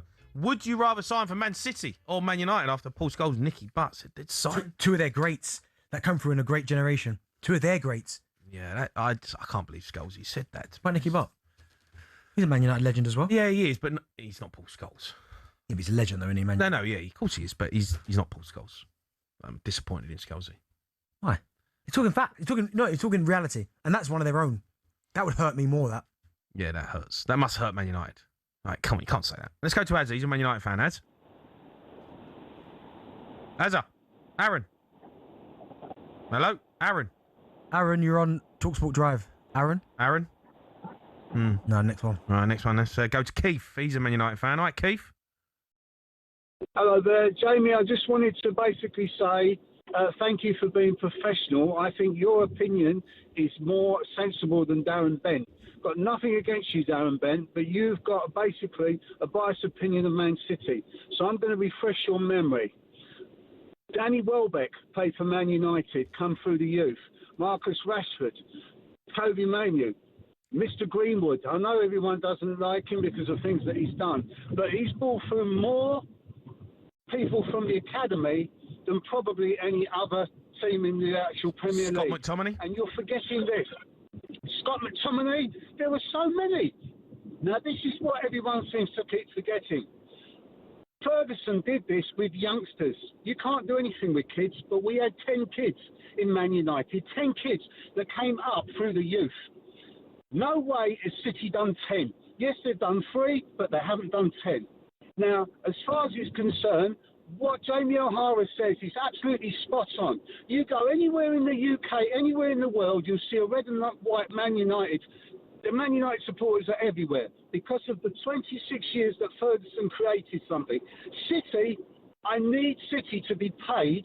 I need them to be paid properly by the FA. If the FA do an Arsenal, Mr. Bent, and bottle it, they need to make sure. Yeah, but Keith, Arsenal didn't bottle it last year, and you talking about history and the youngsters he brought through. What's that got to do with now? Well, I'm telling you now, I'm trying to help you in that. No, you're not helping me with nothing because you've told me a bunch of kids that Fergie brought through. We're talking about kids nowadays going to Man United or City. That my little boy wouldn't go to United because Scholes came through in the 90s. We're talking about right now. Yeah. Like in recent years, you're talking about the youngsters that came through at City. I could put Cole Palmer in there. He came through at City. Nico O'Reilly. And the last 10 years, Darren, do you believe in honesty? The last 10 years, Darren, what has Manchester United won compared to City? If you're a top player, why would you go Man United now over City? Why would if I was a top player, why would I rather go to Man United because of what Fergie did in the 90s? Because of the history, and you're going to create new history. Well, City are doing that now. Darren, hang on, Darren. Yes, I know they're doing it. They're doing it illegally, though, Darren. Illegally. Well, I don't know that. I can only speculate that. I don't know that. Whoa, Darren. 115 charges have been all over the television and radio for the last 6 months. Yeah, but nothing's been confirmed yet, though, so you can't even... Nothing's been confirmed. Can't have still buying players. Right, okay. So take that out of it. All right, let's take that out of it. If City didn't have the money, where would the youth go? Okay, but that's like anything. Man United were buying players back in the day as well. If they didn't have the money, why would players go there? We weren't. No, there wasn't, Darren. How much did you buy Pogba for? How much did you buy Pogba for? 100 million. That's not a youngster. How much did you buy? He was young when he came back. How much did you buy Anthony for? No. Go back. No, you're not answering my question yet. How much did you buy Harry Maguire for? Because you're saying about spending money. How much did you buy Maguire for? We bought him 81 million. He's a senior, not a junior. But you bought him. My point is, you still spent money. You still spent big money. Darren, he's a senior, not a junior. You're talking about a junior. We'll go back even further back. How much did you buy for Rio Ferdinand? No, wait a minute. Just wait 1 second. Wait 1 second, Darren. Please answer me this. Right? If you haven't, look at Chelsea. Chelsea paid a lot of money with Abramovich. He paid 7 billion to create that, and he bought players in of experience. And therefore, to me, I don't think it is fair. I think football isn't fair anymore. I think all these teams that work damn hard, the good managers that we have, don't get given an opportunity because all the top 3 or 4, they go out, they've got the spending power, they've got everything. And you look at the FA Cup, you look at the league, it's the same damn people. We're going off script here a little bit, Keith. I'm not quite sure what's going on. Yeah, I mean, Man United used to sign all the best best players. They used to bully everyone in the market. So, but I get your point, Keith. Let's go to Clive. He's a Chelsea fan. All right, Clive? Hello, mate. How are you, Clive? You okay? What was that guy on about? I tell you, no memories, honestly. I remember Man City, Dennis Law, Backheel, putting Man United down. They were crap. That was the end of their thing. They had a good run, all right. They had a good run under Ferguson. But remember, they bought everybody's best player because they were the team with the money. Yeah. So let's get up to modern days. Man City run a great youth setup. Mm-hmm. Chelsea run a great youth. I'm a Chelsea supporter. Chelsea run a great youth setup. Yeah. What do Man United do? Keeps going about these players they brought through. Man City bring back through brilliant players. No, we're not saying that they don't. We're not saying that they don't. But both of them do. I mean, there's loads of big. All the big clubs bring players through. So who wins the youth cups? Man City or Chelsea? So what's the argument about players coming through? There's no argument on it. And Bent is right. Players go to the team who's the team at the moment. The youngsters only know that team at the moment. Before Man United were really good, they had Bestie and all them lot. Then it went downhill. Then they come back up again. This is how football goes. But youngsters historically, go to the team at the moment. I know, but Manchester United are always going to be bigger than Man City. No. What do you mean no? No, I don't think they are. And also, don't tell me. There were people going about Man City before. I'm not a Man City supporter, but I remember them being a big club. Don't say they weren't a big club before what happened now, because they bloody were. Francis Lee, Mike Summerby, loads of great players. Yeah, but they didn't have Bobby Charlton and George Best. Yeah, before that, and then it went Man City. What do you mean before? They put them down. I remember watching that game. Man City were not Man United, though, mate. They've never been Man United. Even in their best spell, they're not Man United. It was. Man United won that European Cup, the best. Bestie was brilliant. That team were brilliant. Then they went down. If you go to the modern argument of what Bent is saying, I'm telling you, youngsters would go to Man City before Man United. See, that's it, and that's the thing. I think you look at the kids nowadays, and yes, you're always going to see Man United shirts. They are one of the biggest clubs in the world. No, they are. But you see a lot of the youngsters wearing City shirts now. Like growing up, I didn't know a City fan. No. Do you know what I mean? Growing up, I didn't know any. I still don't. I know one. Noel Gallagher. Jackie Knuckles is two, actually. I know two. Sarah Collins, another one. Yeah, okay, three. Do you know, so growing up, I didn't know any, but I only know them from talkSPORT. But kids nowadays have won. I don't know a Man City fan. Yeah, okay, potentially there is that, but now I know loads of Man United fans. You see kids now wearing the City shirts, man. You see them, man. Young kids wearing the City shirts, man, with Haaland on the back, and maybe it's the players that they're getting. No, I disagree. I don't think there's many. Is there loads of people around outside because they got a massive following in Manchester? And I get it globally now. They have, of course, Man City. In England, go around London, or you go around Essex, go down Cornwall, Cotswolds, go anywhere. Why have we gone Cornwall? How's you on Cornwall, bro? I'm just looking outside the box, right? There's Man United fans. Yeah, of course. They're everywhere. Yeah, they're a bigger club. If you go down there, you ain't seen a Man City. I bet you'd be surprised. Nah. Now I'm not having it. No, I'm not having it. Young kids, man. No, you go to Wales, Man United fans. Right? 100%. I don't know a Man City fan. No, but my point is you're seeing it with these young kids now more and more.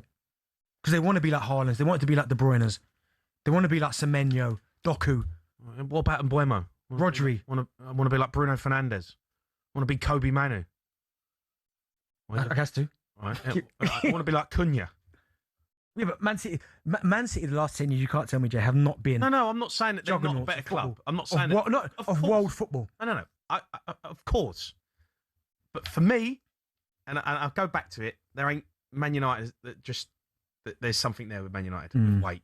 And they only need 2 good seasons. If Man United have 2 big seasons where they tell the world we're back amongst it, Man United are back. Yeah, if they get back, then properly. If they get back properly, right? Then we have that discussion. Then they bully everyone. Potentially, the only team they can't bully is Liverpool. It's the only team they can't bully. Everyone else in the league, they bully. If they said we want him, they will get him. Not now, they don't. But it's because they're not back yet. They're there. So I'm talking facts. What's happening now? And you're hypothetically looking further forward. No. I'm me personally. I'd still go Man United. That's my opinion. Right now, today, you and your pomp today, you've got two clubs there. Yeah. You got both of them there. You're in your pomp. In my pomp. Right? Yeah. City, United, you're going United now. I want to walk out Old Trafford, mate. Okay, nice. Week in, week out. Old Trafford. I'm going City. You can watch me. 70,000. You can watch me do this all the time. I'm going to the I'm going to go to the library at the Etihad. Hey, trophy cabinet though stacked. Ask Bernardo Silva 6. I think he's got 6. Yeah, mate. How many Foden got? Foden. 7. Foden's got about 20. Yeah, there you go. Yeah, I hear you. I hear you. But it's just, I don't know.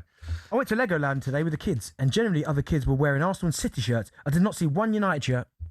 In Legoland. Yeah, in Legoland. I told you, kids, man. It's a great chat.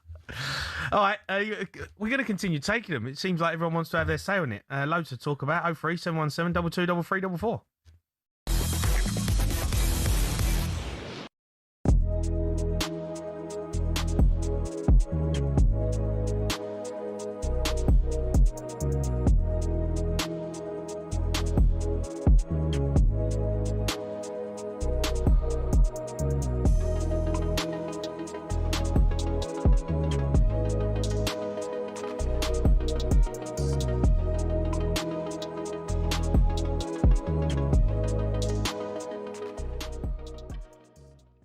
Honestly, I've seen a few messages today and you go, yeah, that O'Hara and Gabby are talking rubbish, need to get rid of them.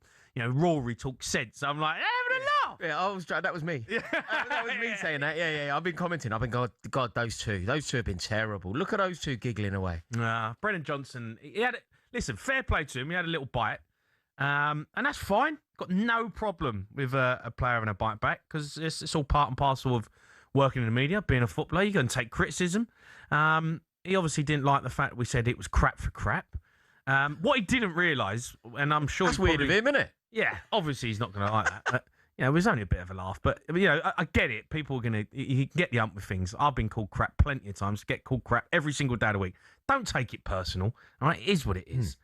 He has been crap. Yeah, I think that's like, the point. I'm sorry, but, I'm not saying he's a bad player. Anyone who plays Premier League football, anyone who does what he's done, fair play. Brilliant. Last season, Brennan Johnson was crap. Yeah. He would be the first to admit it. And hopefully he goes to Everton and he does all right. And Dwight McNeil goes the other way. I like Dwight McNeil. I think he's a good player. His stats is what we were talking about on the show, me and Gabby, were crap. Yeah. So there's no apology needed. I know Gabby bottled it like he always does. He blamed you. He said it was you. He tried to throw me under the bus. Not the first time. Won't be the last. But I'll stand by it. Yeah. Nothing against Brennan Johnson. I think you're right. He's got all the attributes to be a decent player. Yeah, I think last you're right. season, he was crap.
You are listening to Drive on talkSPORT. Me, Jamie Hine, Darren Bent, in partnership with Giacomo. Get fresh looks and great brands from Giacomo. Still to come, we want to hear your top 5 chocolates. We're going to have that debate at 6 p.m. Just quickly, though, Arsenal winger Gabriel Martinelli has rejected a move to Galatasaray.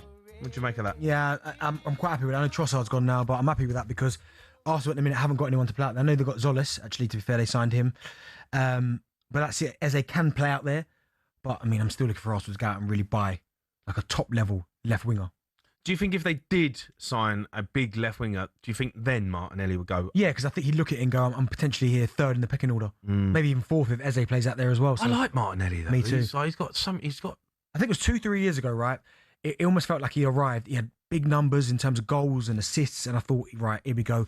But again, he's got regressed since then. And listen, I've backed him for season upon season because I really like him. He's direct, but I do think it's time now for Arsenal. And I know they won the league last year, but can they go out and find someone? Listen, I'm happy for him to stay because I like him. I'd be happy for him to stay. Yeah, and I think for him as well, look, there's no disrespect to Galatasaray, but I'd rather stay at Arsenal and try and win the league again. Exactly. And be a part of it. But it'd be interesting to see who Arsenal do try and sign if there's anyone else going to be coming in. But I thought that left winger would be the priority, but I'll take Bruno Guimaraes in centre midfield. Good player. Yeah, very good player. No, you've done well. All right, it's time for this.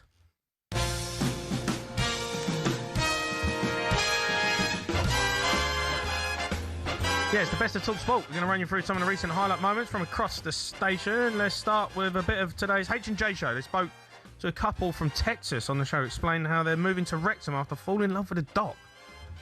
We were over here, I think, 6 times in 2 years and just kept making friends and getting connected into the community. And like I'm talking to you from the Wrexham Miners Project, where we've both, Janice and I, have been involved in supporting some of their programs. And we're going to be able to do a lot more with our time in volunteering here. So, yeah, the documentary certainly opened that door, but the people in the community really iced it for us.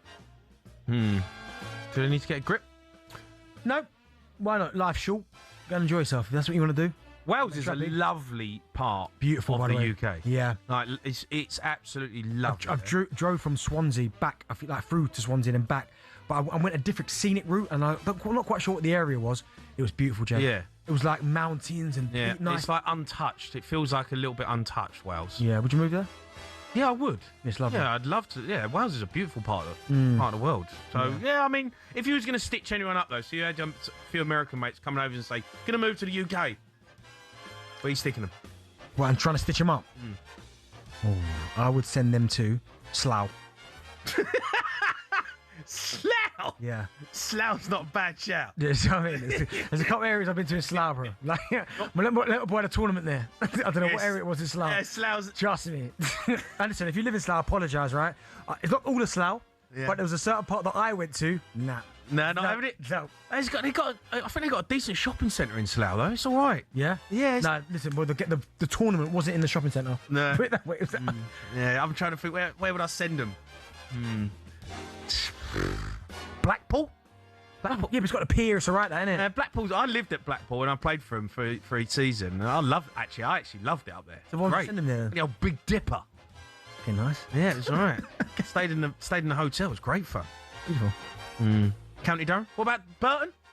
Right, nice that. Nice part of the world, that. Burton's lovely. Beautiful part of the world, that nice hotels and all that around there. Yeah, it is all right. All right, you can watch the best bits of H&J now on the H&J Daily Podcast.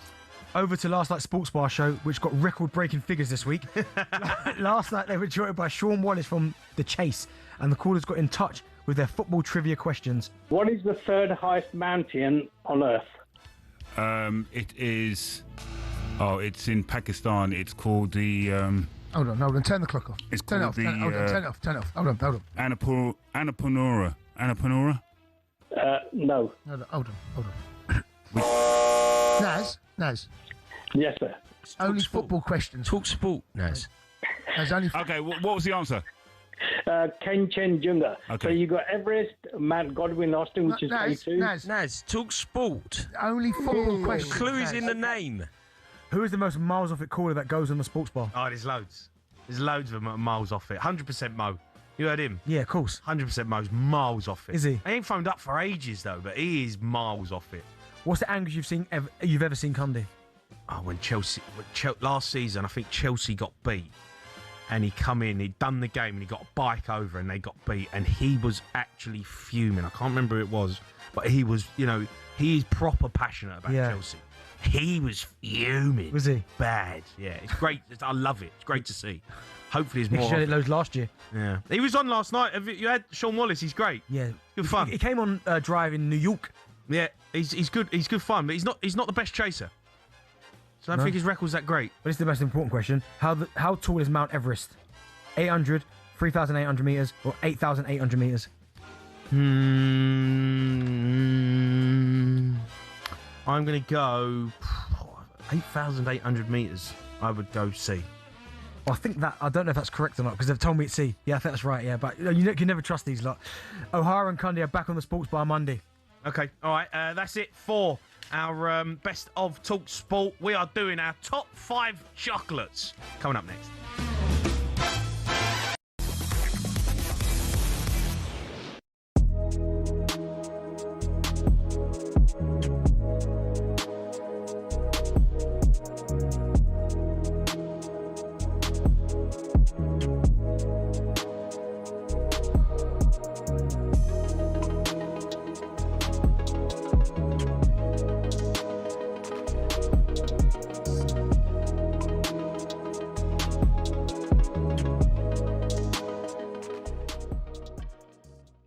Another one or two players in Man United in with a shout at the title. What do you think, Gabby? No, I think Champions League will take a lot out of that squad of players. I look at right backs, Mazraoui, Dalot, not good enough. Centre backs, they need cover there as well. Shesko, listen, he done okay last season, double figures. He's got to be at it this season. They've got a very good squad of players, Jeff, but if they don't get 2 or 3 top players in certain roles, I don't think they can fight for the title. I think top 4 again and get out the group stage of the Champions League will be a very good season. Yeah, I mean, they've not been too busy in the transfer market, to say the least. They've brought in Yuri Tielemans, they've brought in Andre Santos. Ben Foster thinks one of those is the signing of the summer.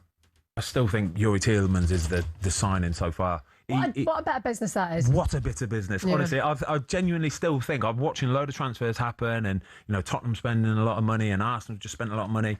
I still think Yuri Tielemans is the signing of the summer so far. For 30-odd million quid, whatever it was, he is a ready-made, good-to-go starting 11 player. And I think if you can spend £30 million on a ready-to-go starter, it is worth every single penny. Yeah. And I agree with him. I think Yuri Tielemans is going to be one of the signings of the summer. But when I look at that midfield, talent is Tielemans and Bruno Meno and Andre Santos.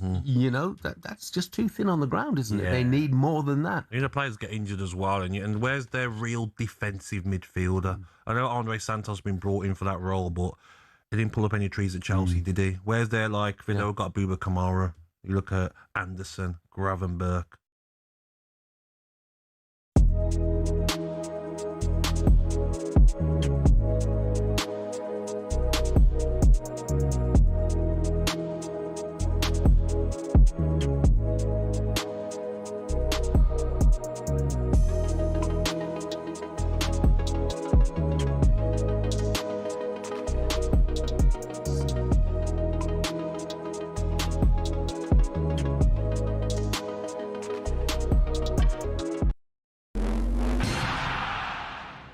Aguero, Solskjaer, Deeney, Watkins. Sure, you know all about those last-minute goals, but have you heard the one about the on-loan goalkeeper who saved his temporary employers from disappearing out the Football League and into almost certain financial oblivion?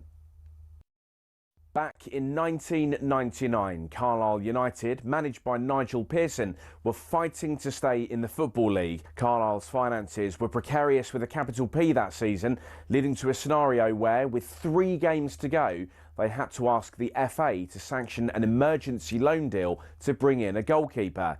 Swindon Town's Jimmy Glass arrived at the club. His efforts in his first 2 games earned the Cumbrians 2 draws.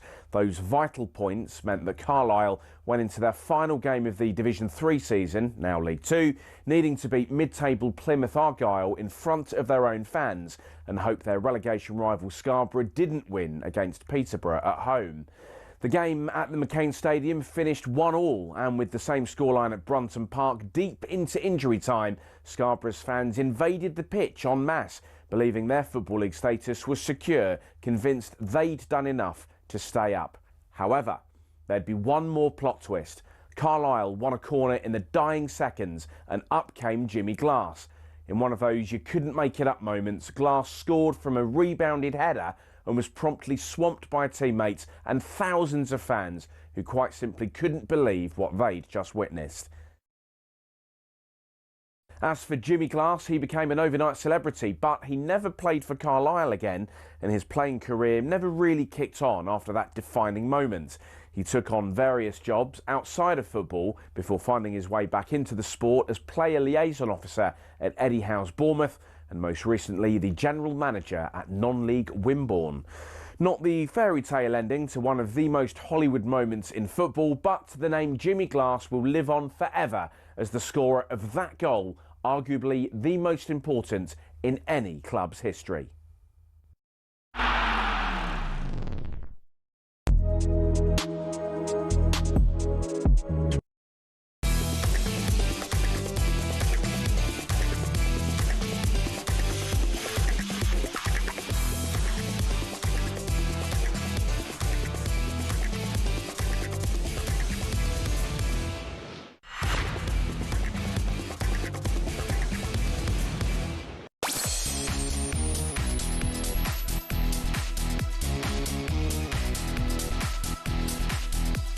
You are listening to Drive on talkSPORT. I'm Jamie O'Hara, Darren Bent alongside You're one of them me. boiled chicken breaders, aren't you? Yeah, he's back. He's definitely one of them. What? You're one of them boiled chicken breaders, aren't you? No, I don't have boiled chicken. No, you can't have that. The EFL is back across talkSPORT Network this weekend.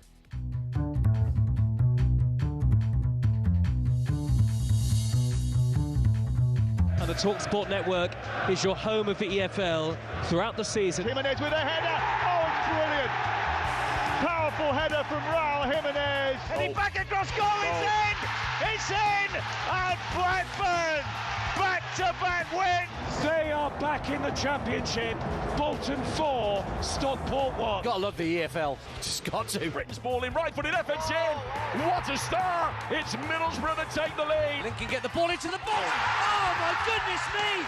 It's 1-0. Looks for Birmingham. Has scored. Larrin shoots. Larrin scores. And as quick as a flash, Southampton out of nowhere have got a goal. And the cross deflected goes in to give Burnley the lead. Bowen into the area. Oh, Jared Bowen at his very best. A superb advert for the EFL. Yeah, talkSPORT brings you 6 exclusive games from the EFL this weekend across the network. Season kicks off tonight. Wolves v Blackburn on talkSPORT ahead of the EFL getting underway. Let's hear from Blackburn boss Tony Mowbray. Ladies and gentlemen, boys and girls, the chocolate room. Snickers. I can eat a full box of Maltesers any day. Yeah, addictive, yeah. Revels, I've got so many packets of Revels in my garage at home. I've got boxes and boxes and boxes. But I do like Dairy Milk because I just like snapping each one off. Oh, I like Boosts at the moment, and I like even Picnics. I like Kit Kats at the moment. I've maybe got 400 bags of family Revels at home through people sending them to me. Hold your breath. 400 bags of family Revels at home. Come with me, and you'll be in a world of pure imagination. Yeah, if you haven't seen it, Tony Mowbray went viral today. Blind ranking chocolates. It was like he was doing a post-match interview. It was amazing. It was so good to watch. And I don't know where he's got 400 bags of Revels. They said people send it to people, but family size. He said as well. It's not even normal size. Like, it's unbelievable. Revels. Like, why would you have 4? Who keeps sending him Revels? Boxes and boxes and boxes. You see the Revels? Are the Revels one with like coffee and like minstrels in them? Yeah, the toffee. It's got a Malteser in Minstrel? it. Is there minstrel in there? Yeah, I think there is a minstrel in it. No, I like a bag of Revels. They're all right. But they're like, you just stuff them. You end up just picking like load out. You get 5 or 6 of them, stuff them in your mouth. And you just get a full Yeah, I wouldn't say I'd go to, that wouldn't be one of my top 10 go-tos. If I was going to the shop and there's a pack of Revels there, I'd probably leave them where they're at. Like, if I was going for a bag of chocolate, yeah, I'd probably go Maltesers first. What, the box ones? No, just go to Malteser. No, I'm talking about if you're going for a bag of chocolate. Yeah, but the Revels gives you a mix. I don't mean the mix. 400 bags of family Revels at home. Mate, he's so good. You know, I'm pretty sure, I know he's got obviously a game tonight, but Morgan listens to the show. You know? When I saw this clip, it's one of the best clips I've ever seen. It's amazing. It's amazing. Like, the EFL probably did not think that they were going to get that much gold dust out of Tony Mowbray. Yeah. It's so good. I do love a chocolate bar. What, have you got a top 5 chocolate bars? I have, yeah. Number 5. Oh, going out, yeah. My number 5. Also, Bill, I'm allowed to use a chocolate bar that maybe isn't a route anymore, but it's still my favourite. You can do what you want. It's your Darren Bent's top 5 chocolate bars. I was going to say it's Darren Rich Drive. Correct. Top 4, right, 5th, Topic. Number 4. No, hold on. I got a little bit of explanation. Yeah, calm yourself down, Rise. Yeah, Topic was unbelievable. I'm gutted that I can no longer find them. Yeah. Yeah. I don't know what the white stuff was in the middle of it with a couple of nuts. Yeah. But beautiful. What the chocolate bar Topic's. was. Yeah, I'll give you that. Topic's nice. Is that that's number 5? Yeah. Okay, go on. Number 4. Freddo. A Freddo? They are on Freddo bar. Pure chocolate. Do you know what I had written down? They're like a pound. I had 12 written down, but I took it out, man. No, you can't have a 12. You can't have a 12 in the top 5. I've got 12, but now Freddo. Incredible. You go quick. 10p, grab them. Is that the one that looks like a frog? Yeah. Incredible chocolate bar, that. It's just, all right. Is it Cadbury? I think it's Cadbury's. Yeah, it is Cadbury's, yeah. It's just a dairy milk. Okay, well, I like Freddo. All right, go on, Freddo. Number 3. White chocolate Twix. Oh, my goodness, that is unbelievable. And a big size as well. A white chocolate Twix? Yeah, the big one. You've gone there? Yeah. Beautiful, that. I prefer the white chocolate to a normal chocolate bar. White? That's cheating. How's it cheating? Because it's not real chocolate. So what is it then? Do you know what? I can't wait for this. It's just the fat. It's just the fat of the cocoa. So white chocolate. White chocolate is just a fat. It's not chocolate. It's not real chocolate. It's not chocolate. It's not real chocolate. Well, for this, white chocolate is in my 3rd. White Twix. Number 2. Whole nut. Twix are whole nut. Unbelievable chocolate bar. What? Whole nut. Whole nut. Cadbury's whole nut. You got dairy milk, whole nut, fruit and nut. Yeah, fruit and nut is top. No, it's not. No, the fruit and nut is decent. The fruit and nut is decent. I've got whole nut. Whole nut. Whole nut's incredible. I wouldn't say incredible. It is, mate. Listen, look, when people hear your one over there, trust me. Mate, my top 5 is amazing. It's not. So yeah, that was my 2 whole nut. Number 1. Snickers. But I prefer the size that it used to be, not the rip-off that you get nowadays. Yeah, no, that's a disgrace from Snickers. Disgrace, man. Yeah, it's a disgrace. It's getting smaller by Shrunk. the day. It is shrinking. Yeah, Snickers is my number. It's unacceptable that they've made a Snickers that small. Yeah. Like, now you have to go and buy the Snickers Duo. Yeah. You know, like, just to get like the feeling of having a proper Snickers. Yeah. It's so small now. Why have they done that? I have no idea, man. I've no idea. It's almost unfair. It's lovely though, Snickers, isn't it? I do like a Snickers. Yeah, Snickers is a good chocolate. Here we go. I can't wait. Do you want my top 5? Yeah, I do, yeah. Number 5. My top 5, look, I think this is top drawer. All right? At number 5, I've got a caramel. No. And this is it's my top 5. All I right? didn't even know it was called caramel. You actually... No, I didn't know it was. No. But I just wanted to confirm. Because it's hold on, the wafer thing. The wafer with the no. It's a Nestle caramel. It's top. Nestle, it's Cadbury's, bro. No, it's a caramel. The Nestle one. So why have you written caramel? No, yeah, it's caramel. It's a caramel. No, it's a caramel. Are you talking about the Cadbury's one? The yellow wrapper? No. I'm talking about the caramel. You have to show me a picture of this. Yeah, look, I'll show you. I've got pictures. Is this what he's on about? Yeah, look. Oh, no, it's a Caramac. Sorry, it's a Caramac. That's what I'm saying. I told you. What did I say about this top 5 list? I told you. It's a Caramac. It's a Caramac. Show me, what's it look like? It's a good chocolate bar, that. Oh, my. The orange and yellow thing. Yeah, Nestle Caramac. That is elite. All right, we move on. Number 4. Picnic. No. Oh, I love a picnic. Picnic's good. It's got everything you need in it. No? you know, it's a great shout, that. It's got everything you need. That's a person of age. Yeah. That's my grandparents love the picnic. This one, number 3. It's making a big comeback, this one. It's like Man United, this chocolate bar. It was there, Fell off. Hey, Chocolate third. Now it's coming back. Chocolate's third. Star Bar. Yeah, good chocolate that. Mate, the Star Bar's making a big comeback. It's on its way. Do you know what? I've messed mine up. I forgot one. Have you? No, yeah, it's done it. I'm going back to it after Ray. Number 2? Number 2. Snickers. That's got to be one, though. No, Snickers is in there. I love a Snickers, but I'm disappointed in them that they've made it so small. Yeah. Right? Don't change the Snickers. Just leave it as it is. I don't want to have to spend more money on a Snickers duo. All right? Number 1. Number 1. Bounty. Oh, no. Not a 1. What do you mean? No, you can't have that. Bounty. No way. Oh, Bounty's unbelievable. It is unbelievable. A Bounty is so good. Do you know what's funny? I don't know any person that goes into the shop actively looking for a Bounty. I know people that if a Bounty's in a box selection, they'll eat it, but they don't go looking for it. Mate, a Bounty has got everything you need. Makes you feel like you're on holiday. It's got a bit of coconut. It's one of your 5 a day. All right? It's got the cocoa that you need. All right? And it just tastes like heaven. It feels like you're on holiday when you're eating it. Why? Because it's got the coconut in it. It makes you feel like you're just having a pina colada. No, I honestly think Bounty's just that chocolate you eat because everything else is gone. So you go, is it Celebrations box? No. Yeah, everyone eats the Bounties because everything else is gone. No, forget the celebration boxes because you've got to have a proper Bounty. You put a Bounty in the fridge, right? Let it just get nice and hard and crisp, and then you bite into it, but it's still soft with the coconut. No. Oh, mate, Bounty's my number 1. But you know what? I need you to do me a favour and press 4, please, for me. Number 4. Yeah, I'm taking out Freddo. I'm putting in Kinder Bueno.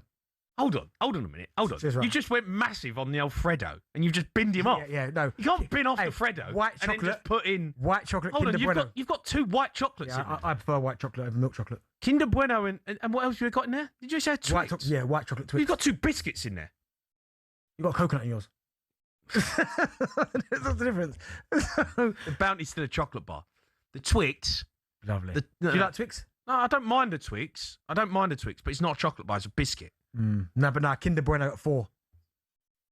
Yeah, like, I can't believe you've binned off the Freddo. If you give it all the big, pure chocolate, love it, and then you've just pied it. I feel like there's loads we've missed. Like Kit Kat's a good one. I've got a list up here. Is there a chocolate bar out there that doesn't really exist anymore that you just go, I've got to bring that back? Like Topic, I bring Topic back. Yeah, Topic's a good one. What about Toblerone? Nah, too hard to eat, man. Need to bust up my teeth. Yeah, but you know your gums. You know when you're trying to bite into the bit in between the pyramids. Yeah. No, you got to bite it off, haven't you? You just got to take a big chunk. It's hard to snap it as well. Yeah, I know what you mean. But you go if you're on holiday. First thing you do is you get there, you have an airport pint, and then you buy a Toblerone. Do you know what I'm thinking? All I've heard from you is you go on holiday, eat Bounties, eat Toblerones, and get poisoned from cheese toasties. That's what I've heard. Last 2 days, that's what I've heard. Bounty, Kit Kat, 4 finger. Yeah, I like a Kit Kat, yeah. I like a 4 finger. All right, Bill, mate. Calm down, mate. It's good. Do you know what's funny? Someone's put it, and you know what? Mothy D, it's a great shout, that. I need to find this, sorry. Mothy D is a great shout. He's put the Bounty is at the bottom of the pole by a country mile. No, it's not. You eat the Bounty when everything else is gone. No, that's not true. If you get a celebration box, the Bounty's the first one to go. No, Malteser is the first thing that goes. Yeah, but the Malteser is not the real Malteser in a celebration box. It's fake. It's a scam. Because that's not what a Malteser in a celebration is amazing. But that's not what a Malteser tastes like. I'm not trying to get sued by Malteser. No, but it's true though, right? It is a bit of a scam. I actually think it's the proper Malteser in the celebration box. No, it's not. You don't get like a tiny Malteser, do you? It's like a little biscuit thing. It is. There's a Malteser crunch. That's why.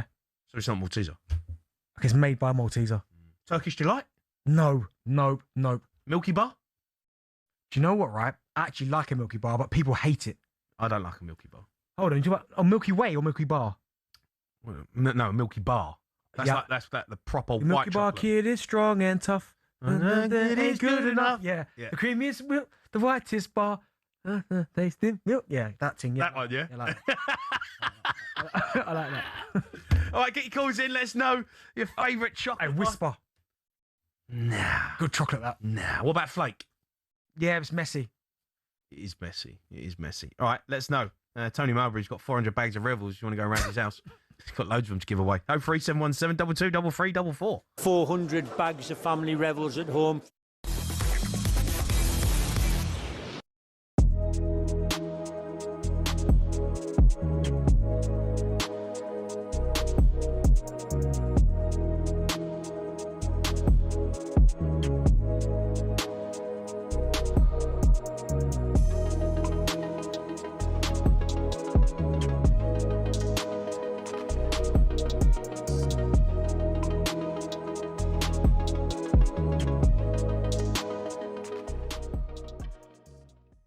Gabby Agbonlahor, who joined myself and Drive on Monday, I asked him if he thought Arsenal are to win the league.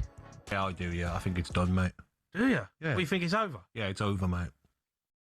Really? Yeah. That's strong, man. They went and brought in Guimaraes as well, mate. Come on.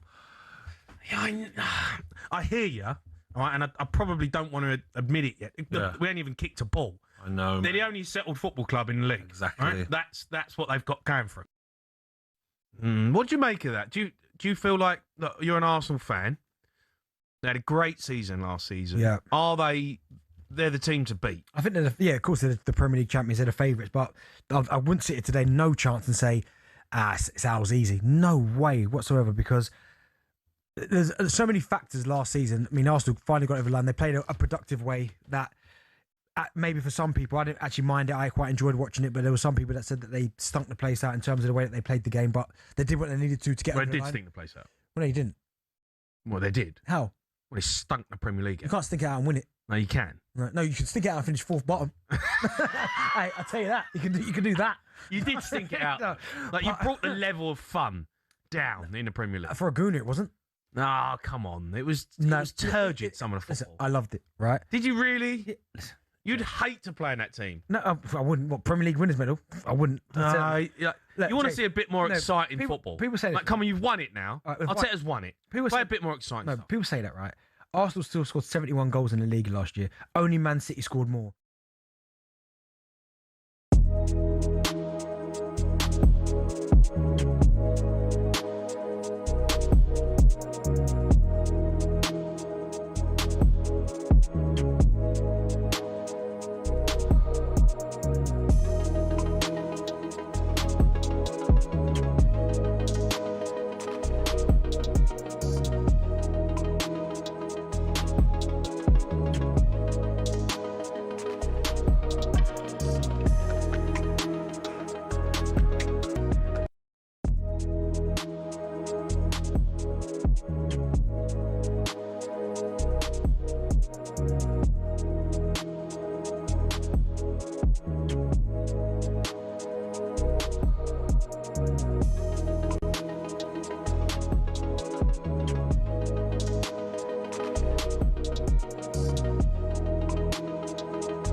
You are listening to Drive on talkSPORT. Jamie O'Hara and Darren Ben in partnership with Giacomo Style and Brands for every man. Still to come, former England striker Dean Ashton is going to be joining us to preview tonight's game between Wolves and Blackburn, live and exclusive on talkSPORT. Just quickly as well, free agent Jadon Sancho is believed to prefer a move abroad despite receiving offers from Premier League clubs. Do you think he should Yeah, do you know what? get out of the Premier League? I think so. Like when he was at Dortmund, I was so excited for Man United. They got him. And I thought, here we go. But it didn't work at Man United, didn't work at Chelsea, didn't really work at Villa. No. It's been tough for him. But at Dortmund, I mean, maybe he's just not suited to the Premier League. Technically, he's a very good player, but it just hasn't happened for him, is it? No. For a number of years now as well. No, it just maybe get away and just get your head down and get your career back on track. All right, we're taking calls on the best chocolate. The phone lines have gone mad. I love the talk. And the message boards. The message boards, the phone lines. I love the TalkSport listener. They get involved in the show. That's what they do. We've been in the break. All we've talked about is chocolate and Aero mint. Yeah. There's some. Do you want to change your top five? Nah, man, I already took out the fourth Freddo and put in a Kinder Bueno. You took number 4 out. Number 4. Not number 5. No. Took Freddo out. What did you put in? Kinder Bueno, white chocolate. I'm not having that. Let's go to Bevan. He's a Barnsley fan, right, Bev? Yes, I'm all right. You? Yeah, I'm all right, mate. I'm all right. The old I'm chocolate liking bars. I'm liking this arrangement. I can't be doing with Andy Goldstein. Hey, listen, Goldstein's back next week, mate. He's the Don. He's the Don. I'm just Right, filling yeah. in. So, you're missing a trick, boys. Go on. Toffee crisp. Do you know what? Toffee crisp. Do you know what? We've had a few people message that. I like that, but I'm not really big on toffee. What, your favourite chocolate bars are toffee crisp? Well, it's a toss-up between white Kinder Bueno and toffee crisp. That told you. Like 50-50. No. Listen, we need to have a discussion. Bevan, I love that. Bevan, I love that. Guys, we need to have a discussion about the white Kinder Bueno. I don't think that's acceptable. I don't think a Kinder Bueno is acceptable to be in a top 5. It's not a chocolate bar. It's a biscuit. Jimmy, it's not a biscuit. No, it is a biscuit. It's like a minimum amount of chocolate on it. Right. It's basically a biscuit.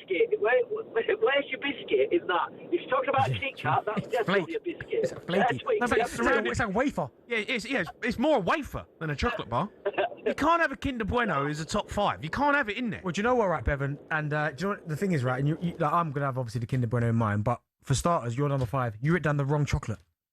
No, Caramac. Yeah, No, it's not. You got that wrong. He wrote the caramel, Cadbury's, and he wrote the wrong one down. No, it's the Dairy Milk caramel. But it's right. The Caramac's good, though. I'll take the So Caramac. which is your 5? No, the Caramac's in there. So Caramac, Picnic, Starbar, Snickers, Bounty. no caramel. No, Caramac. Let's go to Steve. Right, Steve? Hello there. Hello, mate. How are you? Yeah, not too bad. Thank you very much. Favourite chocolate bar?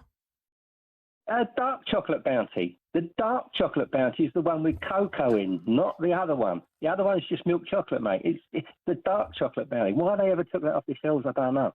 I know one. Because it's terrible. I never thought I was going to hear someone say dark chocolate, but then he doubled down with bounty. A dark chocolate bounty?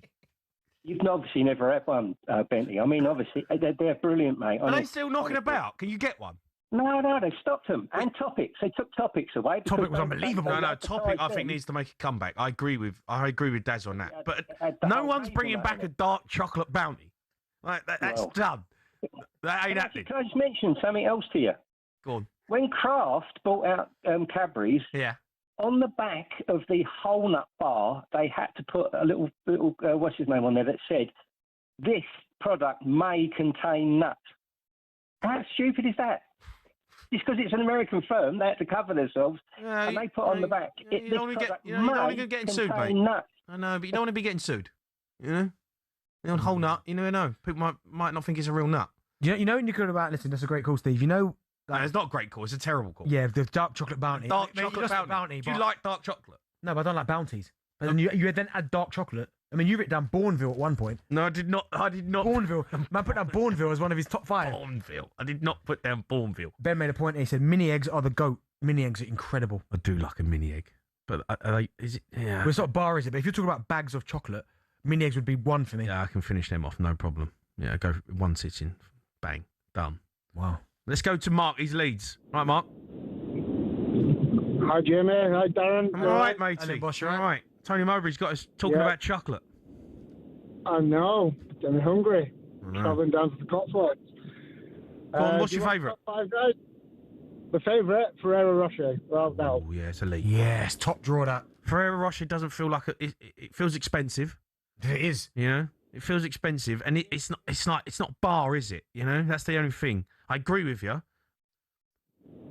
All right then. So in a close second for me would be. Oh, a what? A what? Dime bar. Dime bar. No. What do you mean no? Dime bar's decent. No, it's hard to eat. Mate, it's a good chocolate, that. It's hard to eat, man. What, a dime bar? You bite it, teeth gone. Yeah, I hear you, but I don't mind that. The Ferrero Rocher. So you don't mind losing your teeth? No. You know what I mean? Don't mind that. Dime bar's all right, but it can get a bit sickly. The Ferrero Rocher's elite, but what's the other one we were talking about? Is that which is a bit like a Ferrero Rocher? Is a Raffaello or something? Yeah, they are. Oh, mate. See, I went to Portugal the other day, right? And and you can buy a Raffaello bar. So can you? Yeah, you can get a bar of I think Raffaello. Get them here. Oh, mate. Smashed it. Elite. Yeah? Elite. dangerous. You know, we've not mentioned Lion Bar. I don't mind a line. Don't mind a yeah. What about Terry's chocolate orange? Not big on that. Not big on really the whole orange chocolate collab. No, you're not in the collab. I don't mind the twirl orange, milk chocolate and orange, but I'm not really big on the whole chocolate orange collab. No, not really. Right, let's go to Wayne. He's Liverpool, right, Wayne? Oh, how you doing, guys? You all right? Yeah, I'm all right, mate. Go on, you got a chocolate bar for us? Yeah, man. I just couldn't. I had to phone in, but do you remember Cabana? Don't remember that. A Cabana. Look at it. Yeah, there was like they were similar to the Bounties, but they were coconut, but they had a cherry inside, like a cherry pieces, and they were absolutely stunning. Yeah. They were similar to they were like Bounties. Honestly, now you'd love them, Jamie. Because I agree with you with the Bounties. Bounties are number one, mate. I agree with you, See, mate. I'm not alone on this. You are, mate. See, everyone in the office digging me out about the bounty, mate. Don't knock it. Nah, don't be knocking a bounty. They were talking about getting rid of them, weren't they? At one stage. Nah, mate. See, that tells you we need to know that. No, I would have started a petition. You can't get rid of bounty. A cold bounty out of the fridge is elite. Nah, it's not. Honestly, have you got a picture of Cabana? Yeah, it's this, but I don't remember it. I'm 42 years old. I don't remember it. I've never seen one of them. Are we just down on Penguins? What do you mean? Like the bar, Penguin. Do you like that? No. Nice though. Yeah, I like. They got. I like penguins. Yeah, they're cute. See them in the zoo. Big feet. Nice. What's the one that everyone buys? Oh, Rocky. The Rocky bar. Which flavour though? I like the red one. I don't know what flavour that is. The red one's nice. Yeah, the old mint's nice. I'm not a mad fan of mint. Are you not? No, I don't know why, but I'm not a huge fan of it. I feel like I'm eating toothpaste. Oh, no, see, for me, mint chocolate ice cream is my one. Is that where you go? Is that your go-to? Mint chocolate ice cream is mine. Arkandars or Ben & So if you go into a Haagen-Dazs, you order a mint you order a mint ice cream. Mint chocolate ice cream. I was in Miami. I travelled the streets to find one. Did you? Yeah. On my ones. On your ones. To get mint chocolate ice cream. Everyone went to the bar. I was like, I want ice cream. No. Peanut butter cup, Haagen-Dazs, Bosch. Oh. Sea salted caramel. You like the caramel too much, man. I do like what you can tell what you can see by. 100 kilos. Nah. Too much caramel. All right, look at the phone lines. I love it. We've got to try and move on. Talk a bit more football. Dean Ashton's coming up.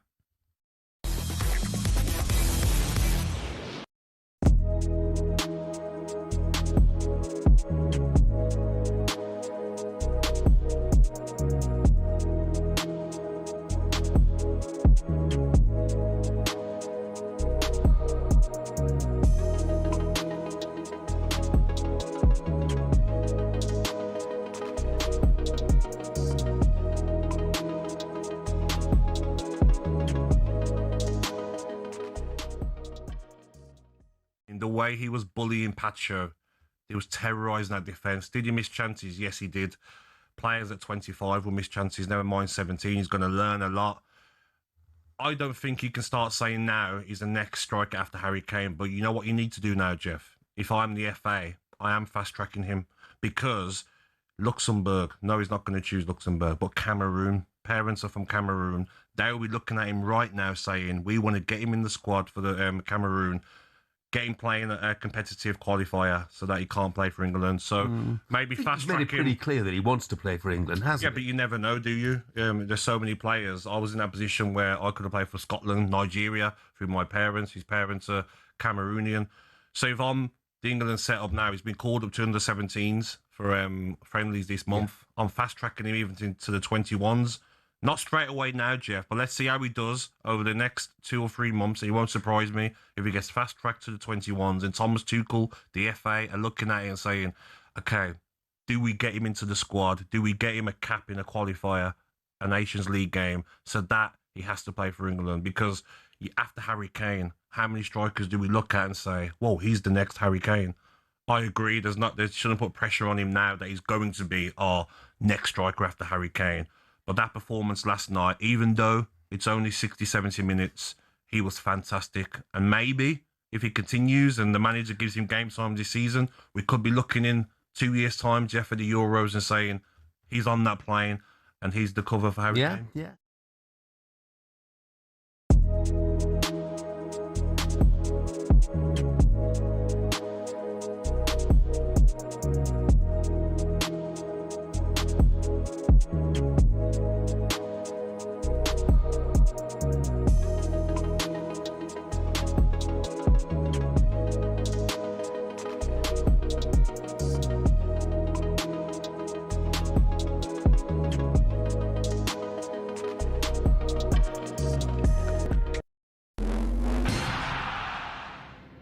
last few years, Formula One has gone from elitist and insular to a global entertainment brand. The transformation's down to American investment group Liberty Media, who cultivated a new image for the sport since buying it in 2016. Better access to drivers, improved content on social media and tapping into the US market have given F1 a massive boost in both attention and revenues. But is everyone happy? The fans certainly are, as evidenced by Drive to Survive. Almost 7 million people per season have tuned in to get all the gossip and all the drama from the paddock. The extra exposure means the drivers can demand a higher salary too. In 2010, the top drivers were earning $20 million a year, which isn't bad. But now, the very best earned 3 times that, with Max Verstappen getting a whopping $65 million in 2025. But money doesn't always buy happiness. Some drivers, including Verstappen, don't like the pageantry the changes have brought about. In Las Vegas in 2023, Verstappen said the drivers were made to look like clowns, and the event was 99% performance and 1% race. Some purists who still watch the sport feel the same, and that the spirit of competition has suffered. But Formula One and Liberty Media don't look like slowing down anytime soon. So expect more races, major events and exclusive access in future.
You are listening to Drive on talkSPORT with Jamie O'Hara and Darren Bent in partnership with Giacomo. Get fresh looks, great brands from Giacomo. Following us from 7, Adrian Durham, he hosts live coverage. Championship curtain raiser tonight. Wolves versus Blackburn. Delighted to say, joining us now, former England striker Dean Ashton. He's on co-coms for talkSPORT's coverage tonight. Right, Dino? Evening, fellas. I know you'll understand this, but what is it about the first game? What is it about that fresh pitch, the new training kits that you've got, the kit, the new boots? What is it that makes us feel like we're Diego Maradona at the start of every season? It's amazing in that, isn't it? You walk out there before the game. I wasn't really one that used to do that, but first game of the season, you'd get out to the pitch, you'd have a little look, you kind of look at where, go into the box and have a kind of visualise where you're going to score from. I used to love opening days of the season. Yeah, I hear you. It's a great day, and it's back. And look, this is a big game tonight, Dino, for Wolves, because they want to hit the ground running. It is, especially in front of these supporters, which will have been so disappointed after last season. You'll understand that more than everybody, Jay. I mean, it's a fantastic stadium when it's full and it's rocking. Oh, yeah. And I'd expect that tonight. And actually, I think there's players on the pitch that should be very, very confident to put on a very good display to kick off this season. Dino, I know it's early doors and our ball's not been kicked yet, but we were talking about the championship this season and previewing in terms of where we think teams could finish. And I said Wolves, for me, are one of the strongest teams in the division, and they should be aiming for automatic promotion. Where do you stand on that? Yeah, of course they should be. You look at the playing squad that they have at this level, they should be very, very competitive. Now, what we don't know is the mentality of the players. I always say, especially teams that get relegated, are the players ready to get humble again and get down to work again and realise just how hard this league is? Saturday, Tuesday. If you get that and you've got the talent in your squad, then Wolves should go really, really well. I mean, the signings they've made, I think, are terrific and make a real statement in terms of the intent of the club, and they've kept most of their decent players. Yeah. Yeah, I think they do. Or I think they're going to be 1 or 2. That's what in my head. That's where I think. Just on Blackburn tonight, do you give them any chance? How are they looking? I think it's going to be difficult. Again, there's been hardly any business or turnover of squad for Tony Mowbray to really look at and think he can make wholesale changes as such. I think, look, everyone's behind him, that's for sure. He's one of the great guys of English football. But this is tough. I think it's another season where they've got to try and survive and nothing more than that. I can't see in the playing squad how it's changed enough for them to be competitive with how poor they were last season. Tonight's going to be one of the biggest tests they'll have all season, I'm sure. Yeah, I think bringing in Sam Morsey, I think on a free, I think that was a good sign, and obviously he's got championship experience. But Dean, with the championship now going down to 8, all of a sudden now there are going to be teams in this championship, and I'm all for it. The 8 teams in the playoffs, because I think it makes it more exciting. But for teams that are on the fringe, it gives everyone a chance right to the very end, doesn't it? It does. It changes things. Towards the end of the season, it'll be huge for some teams that have struggled throughout the season, some big clubs, but also maybe teams that are unexpected that can get in there late. You just know the 8th place team is going to win it. You just know it's going to happen. You just know it's going to happen this season. That can't happen. It will though. They'll be 60 points behind third, and they'll still go and win but it. But that's why I think that's why it's a bit of a joke. The team that finishes third, gets done by the team that finishes 8th. I can't get my head around it. We'll love watching it though. We'll absolutely love watching it. I love the playoffs, but I think it is a bit of a mockery that the team in 8th can get promoted to the Premier League. I just think that's the risk they're taking for entertainment. Yeah, okay. Look, we've been talking about Tony Mowbray. He's gone viral today, talking about his favourite chocolates. We've done our top 5s. You got any for us, Dino? Of course I have. Of course I have. You don't get this big without loving chocolate. That's for sure. Number 5, Double Decker, the nougat. Double Decker, yeah. Good shout. 4 are Snickers, of course. Yeah. 3 are Lion Bar. Oh, the gooiness is outrageous. 2 is Galaxy. You can't get past the smoothness of that. Galaxy's incredible. Yeah, good shout. Okay. Number 1, it's the Humble Twix. What? Yeah, Twix. I want white chocolate Twix, but yeah, I like Twix. A 2-finger Twix? Silence. I like the Twix. Silence between you. Thanks, Benny. You like 2 fingers, Dean? Honestly, what's going on there? I like the snap. I'm not having a Twix, mate. You can't have Twix as number 1. No, come on. It's not even a chocolate bar. It's a biscuit. Come on. You take the caramel off the top, enjoy that, and then you got the biscuit. Exactly. So you're eating a biscuit? Shambles, mate. Dino, get out of here. Oh, by the way, Dino, we're playing golf next week, me and you, aren't we? Head to head.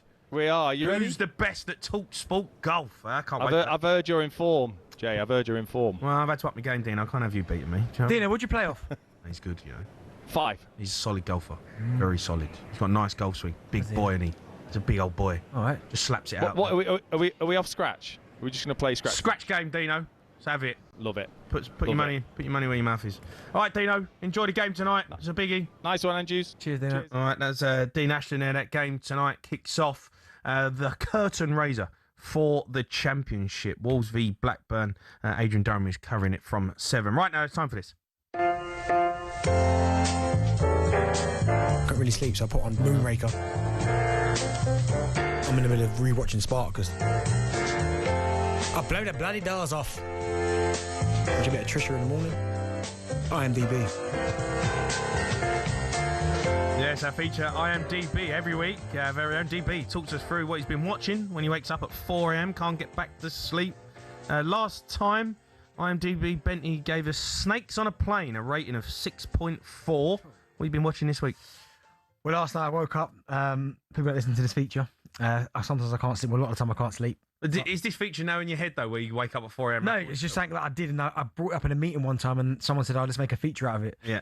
But, last night woke up at 4. Couldn't really get back to sleep. I did go back to sleep, but it was kind of in and out. Put on Rambo, First Blood. Good film. Great film. Came out in 1982. Sylvester Stallone plays John Rambo. Yeah. What a film, by the way. What a film. I mean, obviously goes to this village to find his friend who sadly passed away. The sheriff tries to kind of get him out of town. He comes back in. Next thing you know, just causes chaos, man. Absolutely. All he wants is, can he get something to eat? tries to shepherd him out, brings him back, and then just held. It just kicks off. Just Kicks kills off. everyone. I mean, I love the Rambo. I mean, the last couple have been a bit, but that First Blood Yeah. is absolutely incredible. It's even just the storyline. It's an action movie. We don't really make action films now like we used to, but this type Yeah, of I know what action you mean. film, just obviously guns going off, like it's one man versus What's an it? entire army. Yeah, which Do you is know what I so mean? unrealistic. It's so unrealistic, but Like, it's just so ridiculous. A whole army shooting at him and he don't get shot. it doesn't get shot. Yeah, But also, there's one part of the film as well, which again I forgot about, where he's on the side of the mountain, and the guy is trying to shoot him, and he jumps off the mountain Yeah. into trees. So I watched that part and went, I'm not quite sure that's, but no, great film. Did you start for the whole film? Nah, I probably watched most of it. Most of it. Most of it, yeah. What's the rating? Just jumping in straight out, yeah. So, John, what was my last rating? 6.4 for Snakes on a Plane. I've got a few of your reviewed. I think Demolition Man was last, no? Yeah, Demolition Man. You gave 8.7. Yes, unbelievable that. I'm giving John Rambo 7.6. 7.6. Yeah. I'm disgusted at one of the reviewed films here. Why? Titanic 2, 2.0, Titanic 2. Yeah. Do you know what it was? I didn't want to watch that, but I can't believe someone actually made that. What is it? Well, Titanic 2. Yeah. Well, it's basically about obviously a big cruise liner. Oh, so it's not about the Titanic? No, because I mean, like, no disrespect, but where would you go with that? I don't know, but it's called Titanic 2. Yes, that's my point. So you said it's like. So surely it's got to be about the Titanic. No, it's about they make another big one, big ship, not Titanic, but it's called something else. Right. And that gets hit by like a storm. Right. And that goes down. And it goes down. Yeah. Is it guff? It's rubbish. The CGI in it is appalling. Is it? Yeah, that's why. What did you get? You got 2.5. Yeah, it was terrible. But I only watched it because everyone on DMs and everything was asking me, Ben, you got to watch it. Ace Ventura, When Nature Calls, got 8 out of 10. Have you ever seen that? Yeah, it's a great film. Classic. Have you seen anything on that list? I, Robot, good film. Will Smith? Yeah, I was literally talking about Will Smith the other day, saying to my missus, I was like, don't do any films anymore. And I used to love watching Will Smith. I'm trying to think the last film that Will Smith did. Yeah, I used to love his films. He was like the one, wasn't he? If Yeah. Will Smith done a film, you know it was going to be It's to watch it, yeah. I'm trying to think his last film would have been. Yeah. But no, I'm listening. I love Will Smith. Yeah. Love him. Kickboxer. Never heard of that. Van Damme. Kickboxer. Yeah, Van Damme. Yeah. You've heard of Jean-Claude Van Damme? Oh, yeah, of course I have. Kickbox is iconic. Is it? When he kicks the bamboo. Sounds Oh, I'm doing that. Yes. Yeah, sorry. Do it again. That's all right. Yeah, no, Van Damme's is a legend. Van Damme's a legend. 30 Days of Night. You've seen that? Nope. Never heard of it. What's your favourite film? I don't know. Ever? That's a hard question, but like top 3, I can only give you 2 because I don't know the third one, but would be... You just said top 3. Warriors. The Warriors. What do you mean? Classic. Like 1970s, I think it was. What? Yeah. You've got a 1970 film. Well, yeah. The Matrix 1. Okay. Do you know what, right? I think it probably would be that. Bruce Lee, Way of the Dragon. I'm a big Bruce Lee fan. You can't, mate, that's the worst top 3 films I've ever heard in my You life. haven't seen any of them, have you? No. So how do you know they're bad then? Well, no, I've watched The Matrix. I've never heard of The Warriors. You like that's classic. And then Bruce Lee. Yeah, Way of the Dragon. What a film. No, I'm disgusted, actually. What's yours? Sleepless in Seattle? No, that's a good film, though. Don't knock it. I'd go Gladiator. Yeah, but that's just like, come on. That's just... What? It's one of them where everyone's going to say Gladiator, Shawshank Redemption. Come on, like, No. What? Come up what? With something... Yeah, a little bit like... Okay. But you've thrown it at me. I'd go Gladiator. I would go... Oh, Avengers Endgame. Classic. I can't really argue with that because I like all that Marvel stuff. That's a great film, Avengers Endgame. I think Infinity War. And then Lord of the Rings. Oh my goodness! I mean, it's a good, but wow, okay. Yeah, Lord of the Rings. The second one is the Return of the King. What a film! Classic. That's the third one. The second one's called The Two Towers. The first one is Fellowship of the Ring. Is it? Yes. You sure? Well, Return of the King is Aragorn becoming king again, which is the third one. It's the way they have the big battle. Yeah. The big massive one. The Two Towers. Yeah, that's a classic, mate. Don't be knocking. No, I love the Lord of the Ring franchise. Yeah. All right. Rubbish from you, that one. What do you mean rubbish? You've got a film called The Warriors from 1970 in your top 3. All right, if anyone's seen The Warriors, please message in and I'll read it out to Jamie of how good The Warriors is. Please. Okay. Billy's coming in. We're doing a quiz next. Couldn't really sleep, so I put on Moonraker. I'm in the middle of rewatching Spartacus. I'll blow the bloody doors off. Watch a bit of Trisha in the morning. IMDb.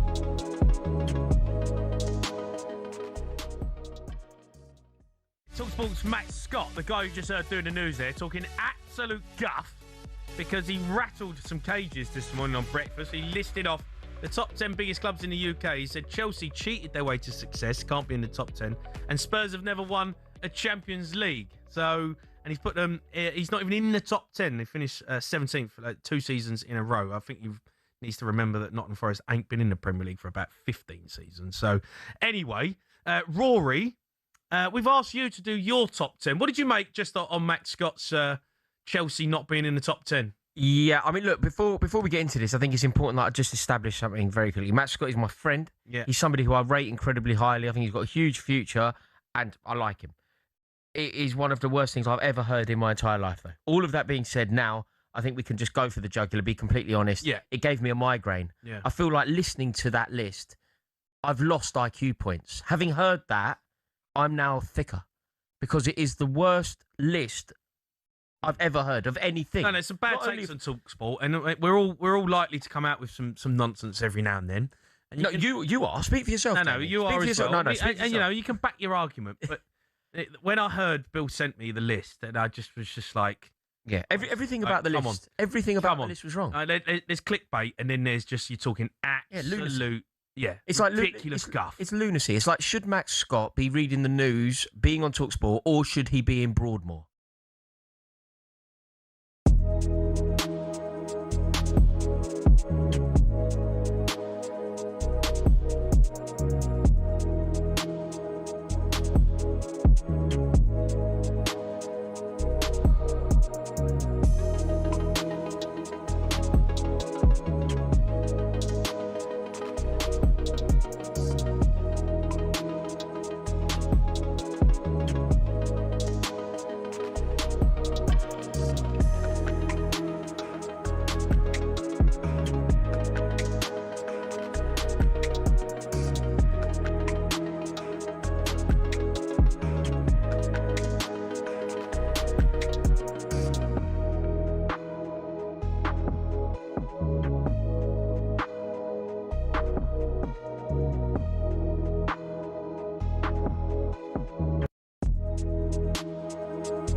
You are listening to Drive on talkSPORT with Gemma Hart and Darren Bent. Following us from 7, Adrian Durham hosts live coverage of the Championship curtain raiser, Wolves versus Blackburn. Team news is in. Let's get all the details now. Commentator Jim Proudfoot.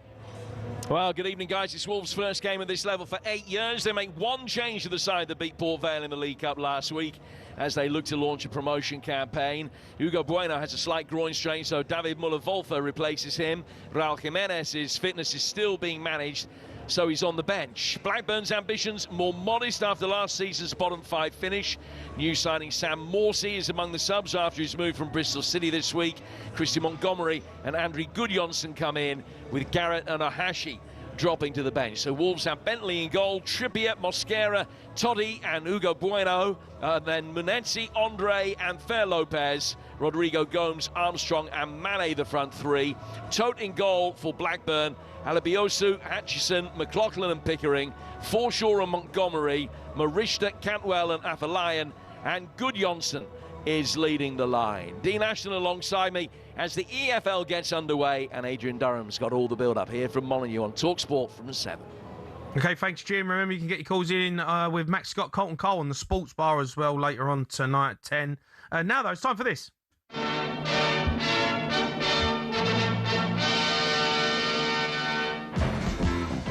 Right, Billy Boy? Evening, lads.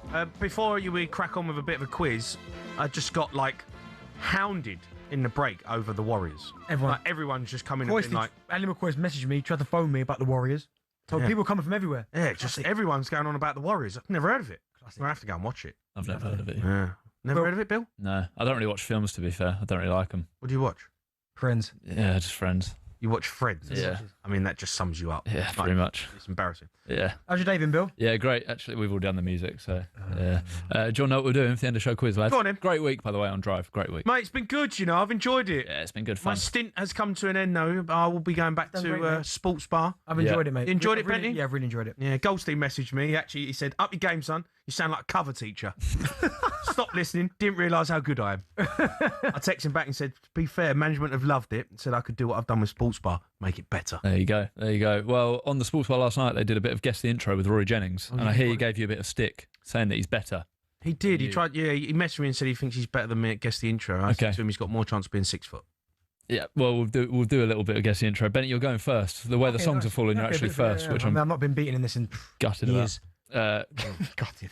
Ready, Benny? Yeah, I'm ready. Here we go. That is. Oh my goodness! It's Damian Marley. Welcome to Jamrock. Very good. What a start! Yeah, good start. I would have got that. I couldn't think what Marley was. Well done. Well played. 1-0. His genre, though, right? Yeah. What's that mean? No joke. Go on, Karen. Jamie, over to you. Go on. Here we go.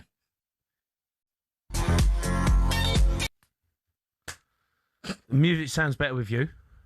I think it's called that, but. Ooh, baby, I feel like the music sounds better with you. Need the artist. I'll give you half point for the song, but I need the half point. You don't give that half point. I need the artist. Need the artist for both points. For 1 point. Sorry. Mate, it's a DJ. Good DJ. The music sounds better with you. That's hard. I'll move on, Bill. Who is it? I'm gonna. Oh, mate. Gotta hurry. I'm gonna say Fatboy Slim. Nah, Stardust. How'd you not get that? 1 to a half point. Benny, back to you. Hey, it's POW, but it's also called Forward Rhythm, and it's by Lethal Bizzle. Yep. A.K.A. Lethal B. Very good. It's 2 to a half. We had to stop that song quickly. Yeah. It's 2 to a half. Okay. Jamie, over to you. That is. Oh my God! I've discovered that you ain't got TV. It's Mr. Brightside. It's Mr. Brightside, and it is by. Oh no! Oh my! I don't be giving no clues in there, you know. Oh my God! Who's Mr. Brightside by? It's not. Is it the Killers? Does it go on offer? Is it the Killers? Oh, is it the Killers? I don't know if it is the Killers. The Killers. Hurry. It is the Killers. Well done. Well done. 2 to 1.5. Sure. Close game. Benny, back to you. One more each. Oh really? That is really. That is Soul Solid Crew. Really? 21 seconds to go. Game over. Really? Yeah. Is that what you're giving him? That's it. I didn't pick the songs. Who picked these songs? No, they're good. That was a tough one. That's just like ridiculous. That was a tough one. Tell you what. Stardust earlier. If you get this, we'll call it a draw. No, you won't, Bill. No, we will. No, you won't, Bill. Go on. Jamie, over to you. We got. Why are you giving me dance songs? Why are you giving me DJs? Play it again. This is. You should know this.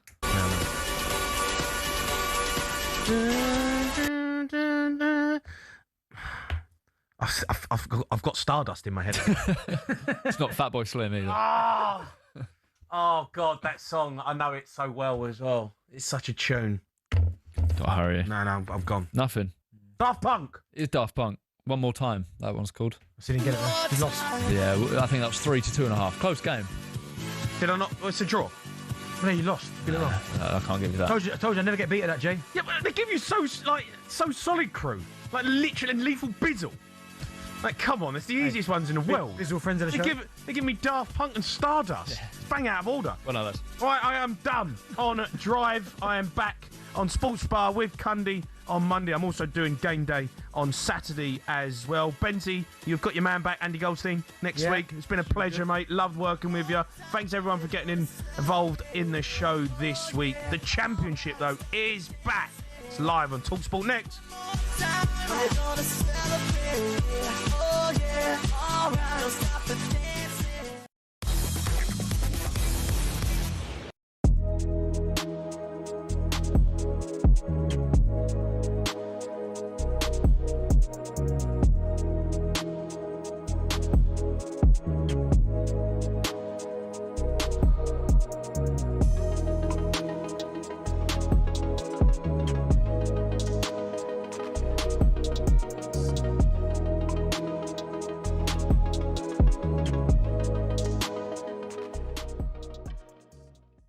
There's a bit of housery about it, and since Cucurella's gone, I kind of like that housery. Oh no, I think it's a great quality. I think if you're talking about a footballer strictly on the pitch here, and you use words like he's snide, he's snarling, he's aggressive. These are good words to use about a footballer. I want players to be like that. I think Chelsea have been a little bit too nice over recent years, and I think having somebody that is a little bit more on the front foot is a good thing.